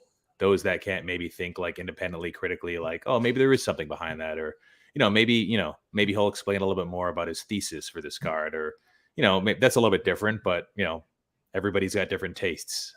So yeah, sometimes just like being less descriptive about certain guys that you're buying and cards, and it's just easier. Like for me, I've been buying a bunch of like unlicensed baseball stuff, but you don't see me like in most of my videos showing that unless I'm doing a grading reveal, because I'm a little conscious of like, this is a smaller market. These cards aren't printed too highly. Like, I don't want to be a manipulator. I don't want to be also called an idiot by people like, oh, those don't even have like, logos on them. Like, yeah, I get it. But then part of me is I'm like kind of PCing them. I've grown to really like these cards. So whatever. All right, let's close out on a spicy one. Chat was talking about it earlier. I was hesitant to go this direction, but we'll hit it. We'll go Steve first. The VeeFriends stuff. Do you care? I mean, this has been like one of the hottest things in the last 2 weeks. The people are so mad about this thing. And part of me gets it. And another part of me is like, I mean, I talked about it in my video the other day. They're mad, or people are not understanding about, these cards are selling. Well, air quotes selling, because there is a lot of shill building going on with this stuff. But regardless, even the fact that the box is sold for $2K, people are mad about it and not understanding how these children's doodles are going for this much money. My rebuttal to that is if you talk to most people on the street and said, I spent $3,000 on a pitcher of Juan Soto in a plastic slab that said Gem Min on it, most people would look at me in the real world would be like, you're a fucking idiot. Like, what are you doing? So it's not my place to say what to spend money on, but just general thoughts on the Zero Cool VeeFriends, if any at all. And if your answer is I haven't paid any attention to it, that is completely fair, because other than looking at like the shill bidding stuff, I haven't paid a ton of attention to it, and I could care less. I mean, I don't own a single card. I don't own a box. I didn't put a bid in. I could give a shit. The only thing I cared about was how they sold it, because that is going to apply to the sports card side. The Blind Dutch auction is a preview for what we're going to see. So any Zero Cool VeeFriends thoughts, Steve? And then we'll go to Filmington. It's not my thing. I'm going to start kind of mellow. If I get going on a tangent, then I might get going. But if the people that are buying it because they like it and because they want it, I guess I have no problem with that. We always say buy what you love. If the people are buying it and trying to resell it on shill bids and drive up the market, I have an issue with that. But that's always hard to prove. My question is, what makes it valuable? Like when you sit down and you look at it, what makes it valuable? I mean, when you look at a player card, what makes it valuable is the player on it, right? That player can flop and that card will lose value. That player can be a superstar, the card will gain value. That card might be collectible because there's someone's favorite player. They may not even be a good player, but they may be on your favorite team. So that adds a degree of collectability. Favorite team, for like you're buying 1995 Cleveland Indians autographs. You want to put that together, right? Yeah, that's a cheap little project that you can put together, and that's fun. And even if those cards don't have high value, they have a value to you because it brings back that team to you. And you remember those guys, and those cards look good, and you want them. You know, same with Marvel cards. It may not be for everybody, but people love Marvel. It's a huge brand. People love the characters. People love the movies. It's growing as a brand every day. Whether you like the cards or not, whether you think the cards are a pump and dump, that doesn't mean anything. The Marvel brand, the Disney Plus brand, is growing every day. There's no denying that. There's no saying Disney is a pump and dump. Disney is a thing. Disney's just a pump. There's no dump. What makes what gives these value / collectability is when I sit down and look at it. And I know people can say it's art, but what makes art valuable? The artist, right? You're not just going out and buying every painting or lithograph or print of everybody out there. Most of your high-end art pieces are done by somebody famous, whether they're somebody historical or a modern artist now that's popular or something like that. Who's doing the art for these cards? Are these getting value because of the artist? Who's the artist? Gary V. So are people buying this product because of Gary V and strictly because of Gary V?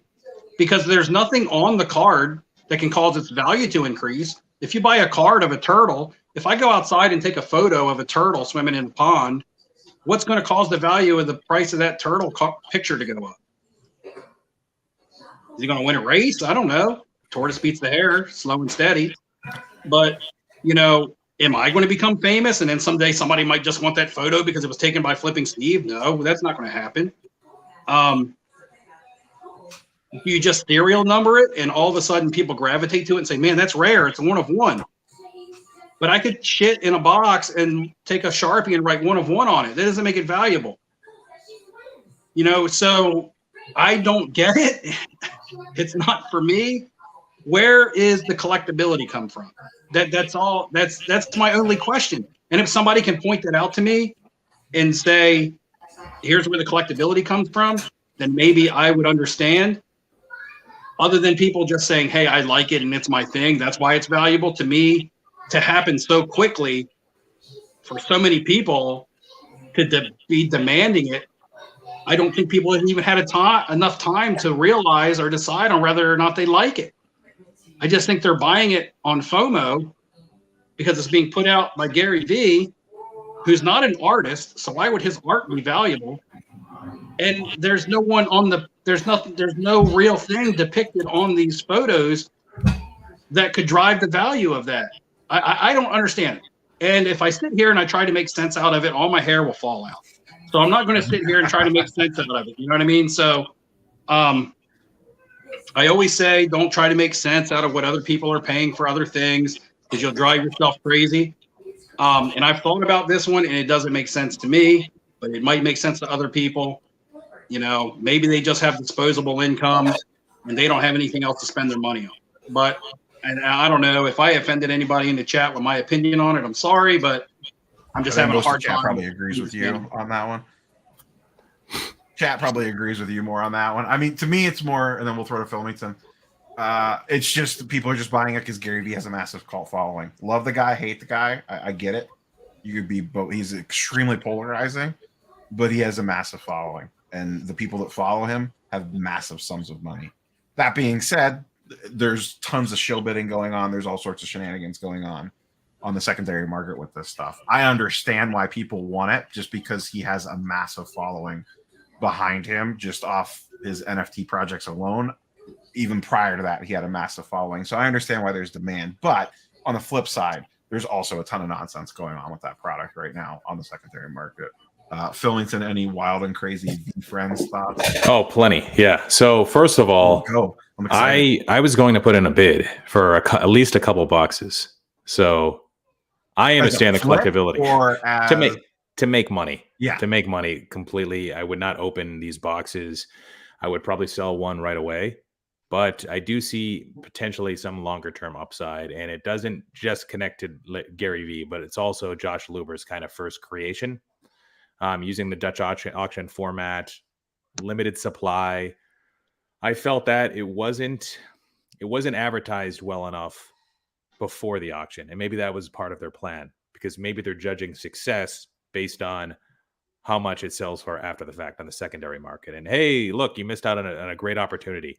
I don't follow Gary Vee that closely, his socials. I don't know if he also underpromoted it on purpose. I also don't understand the demand for VeeFriends NFTs. So I wasn't in the best place to put like a bid that I felt super comfortable with. Like, I had no idea what the settle price was going to be. I would have guessed somewhere around 2,000, which is where it ended up, right? I would probably been 2,300 to 3,300 in that range for a couple boxes.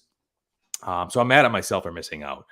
But, to Steve's point, long-term collectability, why would that have 5x'd after the auction? What's the reason for that? FOMO. This all has to do with either card people finding out about it or people that were directly involved in the project and their friends hyping it. There's really no other reason. Why would it just 5x, like Steve's point? Why would demand grow that much? Now, I think with VeeFriends, I think that Gary Vee has said publicly that he would like to make these characters like the next Disney. And they all have nice adjectives before the stupid animal name. And so I guess it could be a kid-friendly thing, but is Gary Vee really, can he play the long game with anything? Or does he just like flip from one thing to the next? Can he really like drive and create this brand and stay committed to it and really make it become the next big thing? With me, it's more about like Luber's first concoction. It's that Gary Vee is obviously super influential, like what you said, Neo, big following. So I felt like there would have to be some short-term demand from Gary Vee, longer-term demand maybe from Luber, the first creation. But like outside of that, and like, is this going to attract collectors? And the cards themselves, I think they look okay with like the cracked ice accent, some of the one-of-ones. The Gary Vee autograph does nothing for me. I think that looks stupid. I think he shouldn't have done that. The sketches for a guy that's not an artist, like he did them really quick. They look fine, I guess, better than something I could draw. I think the idea is that for the second iteration, they're going to use like real artists that could perhaps like make these characters, bring them to life a little bit, but you reuse all the same characters. But like looking back on it, like 1,000 boxes, Gary Vee's like network, if they were truly only worth 2,000 a box, that's a total market cap of 2 million. Even though like this is bringing these NFTs that nobody really cares about, and there's not a lot of cross-pollination probably right now across cards and NFTs, but still, like 2 million seem like a little bit low for a market cap. Like now that it's 5x, does that make sense?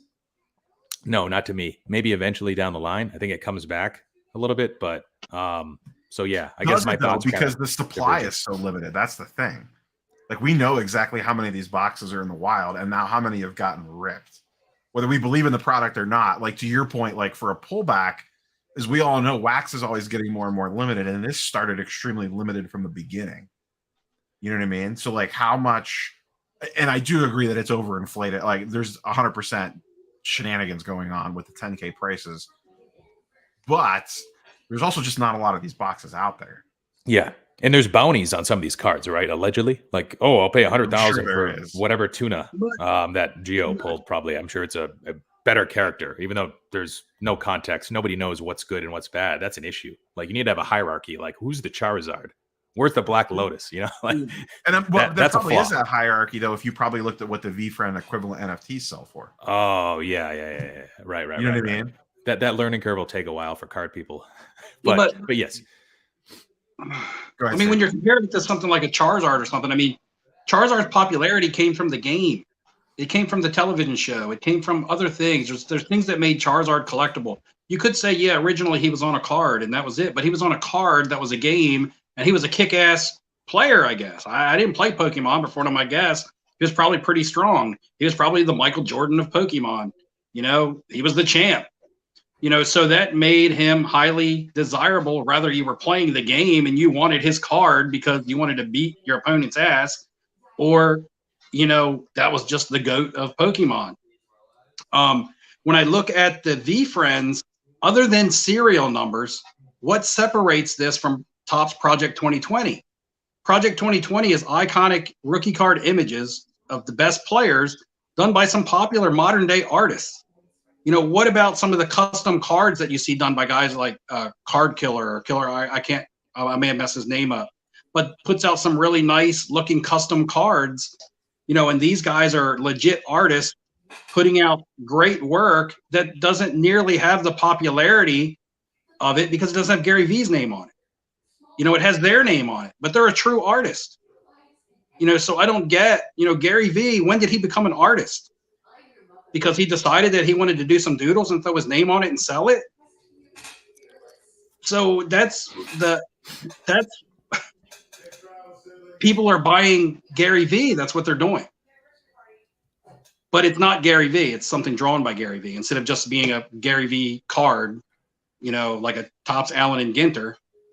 And basically they're buying into the Gary Vee brand, even though it's made by Fanatics. You know, is that coincidence? I don't know. But again, just another little off tangent. You know, you look at Project 2020 Topps and people crap all over it because of the print runs and stuff like that. But there's some awesome images of awesome baseball players that were awesome cards that these got their inspiration from.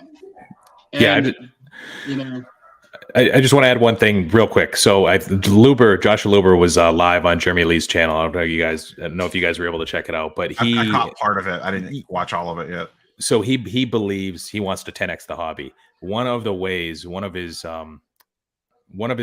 things that he wants to do in order to get there, or he thinks that's probably essential, is to create more non-sports cards of celebrities, et cetera, et cetera. So I think this is why this was even in play for Gary Vee. So Straight Execution made a point that Zero Cool, they're going to continue to do non-sports stuff. And the fact that this was the first thing might even be able to get some non-Gary Vee people, non-NFT people, non-stupid sketches of animal people interested in this product, is because it was the first one and probably the most limited one. And to Neo's point, if singles are going for what they are, people that ended up buying 2 to 4 of these will end up ripping 1 or 2 of these boxes. And you know, you're not going to see as many in the wild as you do today, even on eBay. So that could inflate prices in the long term. Yeah, and once again, we don't really know. I'm not going to go out on a limb and say we don't really know what the singles are selling for, because they're getting run up, relisted 5 minutes after the auction ends by zero feedback sellers, zero feedback buyers, and you know, there's tons of nonsense going on. So I don't think, you know, we were talking about the Mahomes Silver Prism before you hopped on Filmington about, we really don't even know what the actual market value for that card is right now, because every auction gets shilled to death, and that's the same with these. But I do think, to your point, like long term, these could hold some value. Just because you don't understand why, I get that. But like, I think Gary Vee has like 300,000 people in his Discord, and the people that follow him tend to be more affluent and have the cash to throw around on stupid shit. And to Steve's point about like, what are they buying? He's not an artist. I think they view this as buying a piece of Gary Vee, whether it's crappy doodles or not. Like, I got to imagine that's how they're viewing it. I don't know.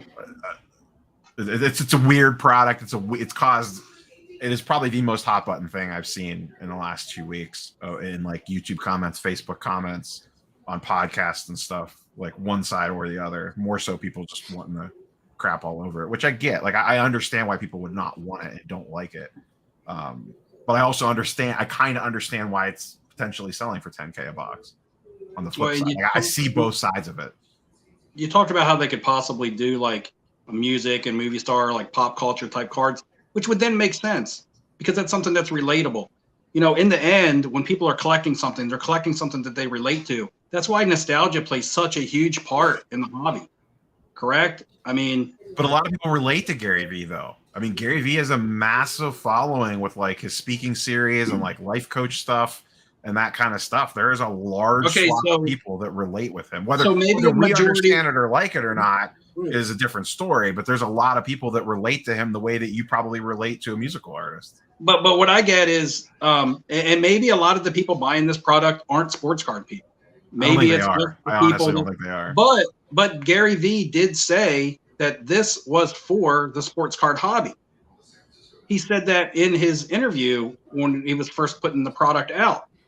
He said this is for sports card people. Now, I don't know how many people in sports cards are the ones that are actually buying this up as opposed to people who have followed him. I didn't know who Gary Vee was until he got into sports cards. I'm going to be honest. I didn't know anything about him. I didn't know he was a motivational speaker or an entrepreneur or anything. I saw him talking about cards one day and I was like, who's this guy? Honestly. I mean, that's my take on my history with Gary Vee.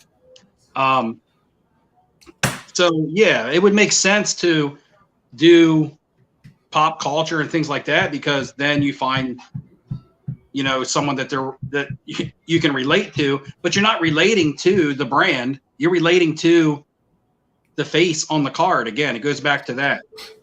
You're not relating to Zero Cool. Okay. Regardless if it's Topps, Panini, Fanatics, Zero Cool, whoever puts out a pop culture set, I'm going to buy it because I like the pop culture people. I like the music. I like the rock and roll, the movie stars, things like that. I'm not going to buy it because I like Topps. I'm not going to buy it because I like Zero Cool. I'm not going to buy it because of the brand that makes it. I'm going to buy it because I like what's on the card. So that's what it takes me back to. Yeah, people are saying it might be the first Zero Cool thing and such like that. But Pokemon isn't popular because of Wizards of the Coast. Pokemon is popular because of what's on the card. Because there's products that Wizards of the Coast has made that people don't care about. So it's not always the brand as opposed to what is actually on the item. Yeah, I just think it's apples. I get what you're saying. I'm just looking at it from the other, that this is, people equate the VeeFriends stuff as being Gary Vee on the card, whether we agree with that or not. That's his creation. So, you know, go ahead. Go. Yeah, Steve's right in what he's saying, and I think that's why prices will fall about 40% from the current levels. Wax talking, like real sales. I really think they will at some point. I just don't even know what a real sell is yet. That's my only question. Even the wax is being manipulated? To a degree. Yeah. I think some of the 10K sales might be real. I think the 14, 15, 16, 17K sales are the ones that aren't real. Even if half are fake, that's enough to mislead the market and cause the other ones to happen. For sure. So that's unfortunate. For sure.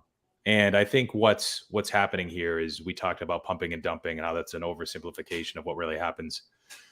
What causes a bubble often is people that are non-malicious in the marketplace that are just chasing profits, that are just chasing something that keeps on going up in the hope that they can continue to sell it. So this irrational herding behavior, you know, which is where kind of the term FOMO gets coined. Like that's what causes these bubbly situations, which you could maybe even still say is accurate about F1, even if there aren't like investment groups that are manipulating prices in order to profit on their end. So yeah, we're seeing that right now. We're seeing herding behavior for these cards, whether you like them or not, or have long-term, you know, confidence in collectability, which is certainly questionable. I agree with Steve there for sure. That's one of the reasons why I was like, well, I missed out on a lot of money, but these things are pretty fucking stupid. So yeah, there's that. Yeah, I agree. What do you think you buy a lot of wax. What do you think of the blind Dutch auction distribution method? And let's not, a lot of people like the general macro take. I've seen some people think like, oh, they're going to use this for everything. This is stupid. My take has been that's not going to be the case. It's going to be more like how Panini uses Dutch auctions for like Fanatics will have a version of first off the line Topps Chrome and it'll go to blind Dutch auction and then there'll be a regular hobby release. Let's run under that general assumption. that's how this is going to work. Or maybe maybe National Treasures, whatever Fanatics version of that is, releases at a blind Dutch auction or something like that. From someone that plays in the wax market, what do you think of that method versus like Panini's just other Dutch auction method? Yeah, Luber like really loves the pure Dutch auction. That's not the reverse price Dutch auction, because that way everybody's guaranteed to pay the same price. But like, I don't mind either method, because even if I don't pay the lowest price, I'm usually okay with, okay, well, I paid under the average price. Because what ends up happening is like the way that Luber does it is a lot of people would have end up paying a lot more than what they would have paid with the reverse auction, if you get what I mean. But the Luber likes it because it guarantees that the people that are willing to pay the most, the 1,000 people that are willing to pay the most for that box, end up getting it.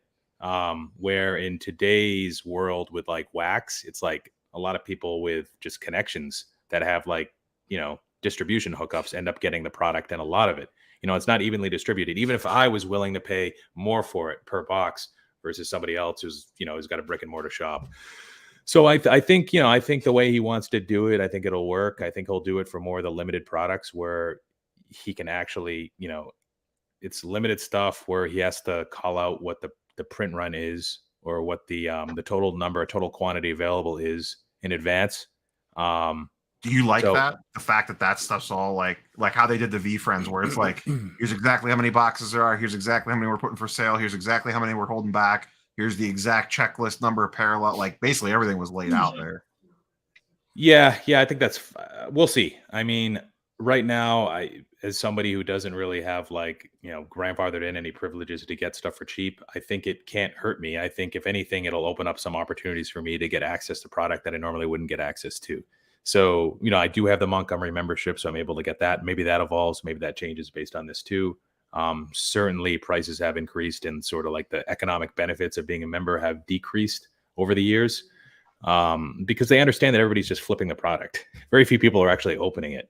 Sadly, that's what it's turned to, at least over the last couple of years. So yeah, I mean, I'm willing. I'm looking forward to this Dutch auction method being applied to more stuff, and I'll participate for sure. Steve, I don't think you're a really big wax guy, but do you have any thoughts on take the VeeFriends product out of it, just the way that it was sold? I love VeeFriends. Any takes on the way that it was sold? He's just shilling it down so you can buy it. Yeah, you're shilling it down so you can buy it. Someone did ask a question if Zero Cool made Pearl Jam cards, would I buy them? I would, because I like Pearl Jam, not because it was Zero Cool making them. Yeah, I guarantee I'm willing to walk out on this limb. Zero Cool will put out multiple products that are going to be right in your wheelhouse. Didn't they steal that name? Isn't that a name from the movie? The name from the Hackers. Yeah, I didn't realize that. Someone told me that in my comments when that's from the movie Hackers. Yeah, but I 100% think they put out products that you will 100% be interested in, Steve. Yeah, and they might, and that's what I mean. To me, it's all about what's on the card as opposed to who's putting it out. Yeah, and I'm more speaking about like, what was your? Do you have any thoughts on like the distribution model, like the blind Dutch auction thing? I've done the reverse Dutch auction once, and that was a long time ago before prices were really high. I'm not much of a wax buyer. I buy some stuff occasionally when I see it in a Target or a Walmart, and then I give it away. I never even open it. I picked up like 3 quick packs of like Illusions basketball that I'm just going to give away on the channel. So it's like, for me, it doesn't make a difference either way. Maybe it will help stuff be more affordable for the people who do buy it, and which will ultimately make it more affordable for the end consumer. But yeah, I don't really know how it's going to work either way. I haven't given it a whole lot of thought, to be honest. I think my favorite part's the transparency angle. I like the way, once again, VeeFriends aside, I like the way that it was all laid out, and like in my mind, transporting that over to a Topps Chrome basketball first off the line. Because when Panini does the Dutch auctions now, you don't know how many boxes are available.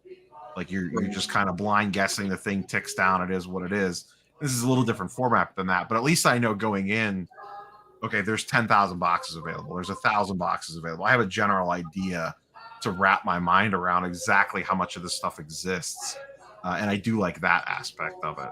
So yeah, on the reverse Dutch auctions, I will say that they capitalize on FOMO. They'll get people to pay at those high initial starting prices just because for the fear of not getting yourself a box. yeah, the site starts slowing down a little bit, and you're like, uh-oh, must be getting close. You know, people's got all their little superstitions on that shit.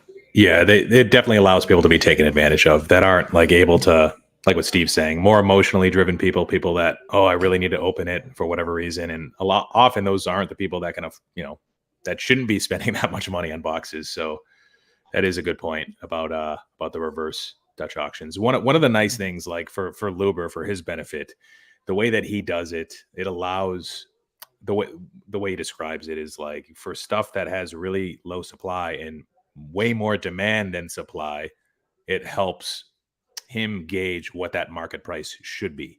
So that way he's not leaving like extra money on the table per se, or in this case he did because everything 5x'd afterwards. But in most cases, it wouldn't be a situation like people, buying retail basketball Prism off the shelf 2-3 years ago and then selling it for 5x immediately. They're trying to avoid that situation or minimize it at least. Yeah, but on the flip side of that, though, I almost wonder if he's glad that happened because it's probably going to help drive the price up on future releases. 100%. I mean? He takes a little bit on the chin on this very first release, but guarantee the next Zero Cool release that comes out, I mean, unless it's something that's just like a super niche product, people are going to overbid on it just based off the fact of what the first one did. Yep. So in the long run, I bought it. He's probably excited that this happened, to be honest. Yeah. Because it was only 800 boxes. It's like, sure, he left money on the table, but like it's Fanatics. Like how much money did that? It's like a drop in the bucket to them. The marketing alone on the fact that they're selling for 10K, whether they are or not, is probably worth whatever they left on the table, at selling at 2K a box. Yeah, I mean, this is a big launch for him. This is his like initial release. So this gives people confidence in him as a little bit as a visionary to carry some of these releases forward. So yeah, I think it's a big win for him to have this like secondary market reaction, as fake as it might be. Yeah, for sure. All right, we'll wrap up on that. We've been going for over 3 hours. Steve, tell the people where they could find you, and you got anything upcoming? I know that you're extremely random on when you post stuff. We got like a fishing video. You gonna dip your feet in a hot tub? Like, what do we got going on? School Kenny Fornos some more on the court. I was actually putting the last touches on a video tonight. My last day in Tampa. My mail that I had waiting for me when I got home. Another pickup that I made while I was in Florida, and just some random walkabout type stuff. I just didn't get done to editing it and uploading it because I came on the live stream. So I'll just do that tomorrow. I do have a video coming up where I'm going to actually talk about the benefits of trading down. Everybody talks so much about wanting to trade up, which is great because I do that too. I might do a video on both.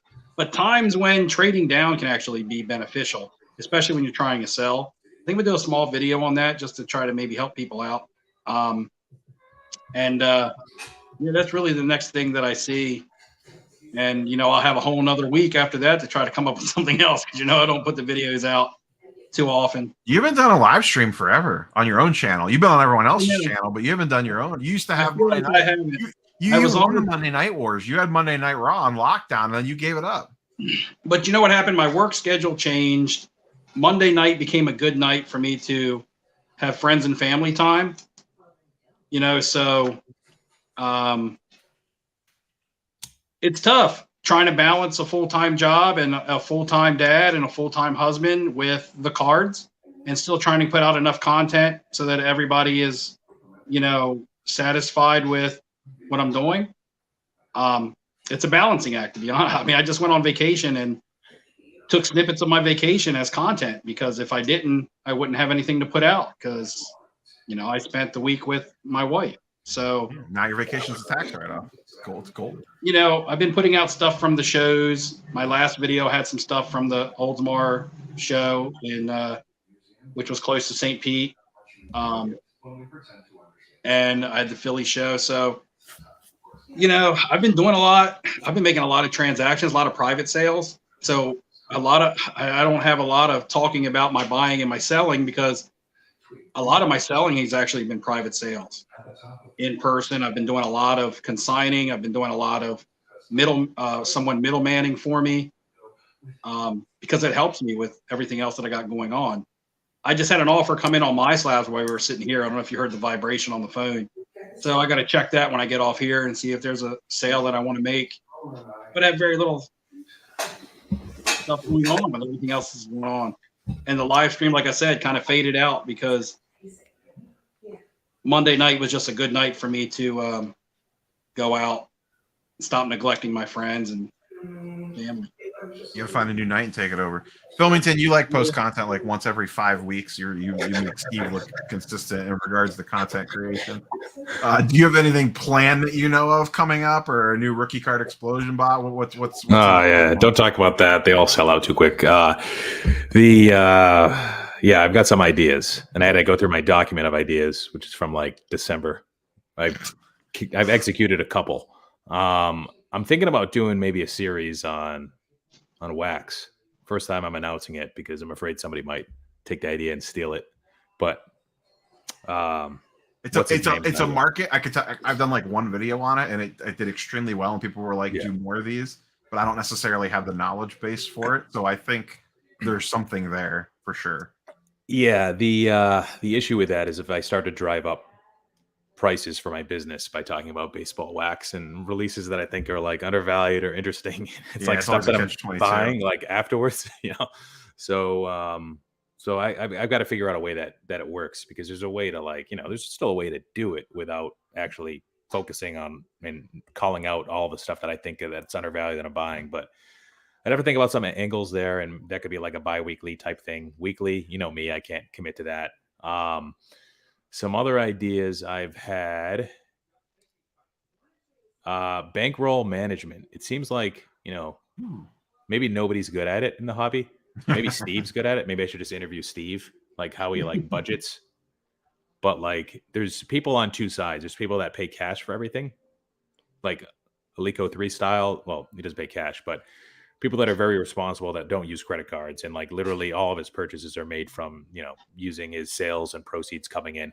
And then there's people like me that take advantage of credit card points, which, you know, and you can kind of rotate debt from one card to the next without paying any interest on it and taking advantage of that, but being a little more risky. But like with regards to something in between, like, and maybe you can't be both, but I think the one's a slippery slope that I don't think it sounds good on paper, but I don't know how many people have the self-control to do it correctly.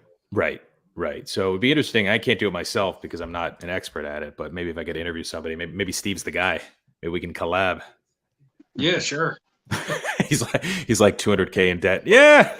I'm like you. I even created a separate bank account. So my paycheck from my full-time job has nothing to do with what I have for my card spending. It's all a revolving door of sales and profits. And I even have a percentage of every card that I sell that goes into a separate account that I don't touch. That way, if the card market was to ever crash, I would still have some money to show for it. Everything that I make doesn't go back in the cards, and it doesn't go into my bank account to be spent on bills or anything. It just goes here. And if the card market was to crash and my cards weren't worth anything, I would still even have a portion of money that I set off to the side to where, hey, I can go buy myself something. I mean, I bought a boat with cards, with flipping cards last year. I got a 20-foot boat, a nice bay boat. So I don't know. You know, I do buy things that aren't always back in the cards because, you know, I want to have something to show for it other than just cards and money. You know, it is work, you know, to buy and sell cards successfully. Yeah, and I do the same thing. I have separate accounts. I have an account that just all the card money and YouTube content money goes into one place. And then I do the same thing, Steve. I have a separate account from that I siphon a percentage of that off that goes into there. That is partially money set aside for taxes, but I overpay that account. And then that's like to your point, if it all went to zero, I would still have this little stash of cash left over, even if all of this stuff went to nothing. So yeah. I'm kind of the same way as you. I don't play the credit card roulette game like Filmington does. You know, I'll buy like wax on credit, but I immediately pay it off right away. I don't carry a balance from 1 month. It's the Rudy. So Rudy from Alpha Investments has a video about how you can do that. Yeah. Yeah, I mean, I love have Rudy. one. Yeah, you can allow yourself. You can float X amount of money for 45 days without accruing interest on it by just as long as you're selling stuff all the time, as long as the cash inflows are coming in. But that has to be consistent. And if you screw up, then that could really add up. And it's risky also because if you come into like a tough time in your life, like the hobby slows down, lose your job, something happens, the house car breaks, accident, roof whatever. breaks. Yeah, Yeah, some exactly. health concern, whatever. An emergency cash need, it would have to come from a different account, and you just have to be a little more creative. But all right, boys and girls, go check out Flipping Steve. If you haven't, go check out Filmington's channel. If you haven't, mostly you're like 99% baseball, Filmington. Yeah, at one point I was like, maybe I should start doing other sports, but I'm kind of glad I kept it to mostly baseball. Stick in your niche. You got a good niche there, right? And there's not a lot of baseball only guys. And then Steve is, schooling Kenny Fornos. I had to school. I don't know if you saw I schooled Kenny Fornos on this deal. I had to teach him the art of negotiation on the Hugh Jackman auto. I knew when he got that card. He told me what he was in on it. He told me what he was trying to move it out on eBay. He asked me where he should be satisfied at. He talked about that card with me for a lot.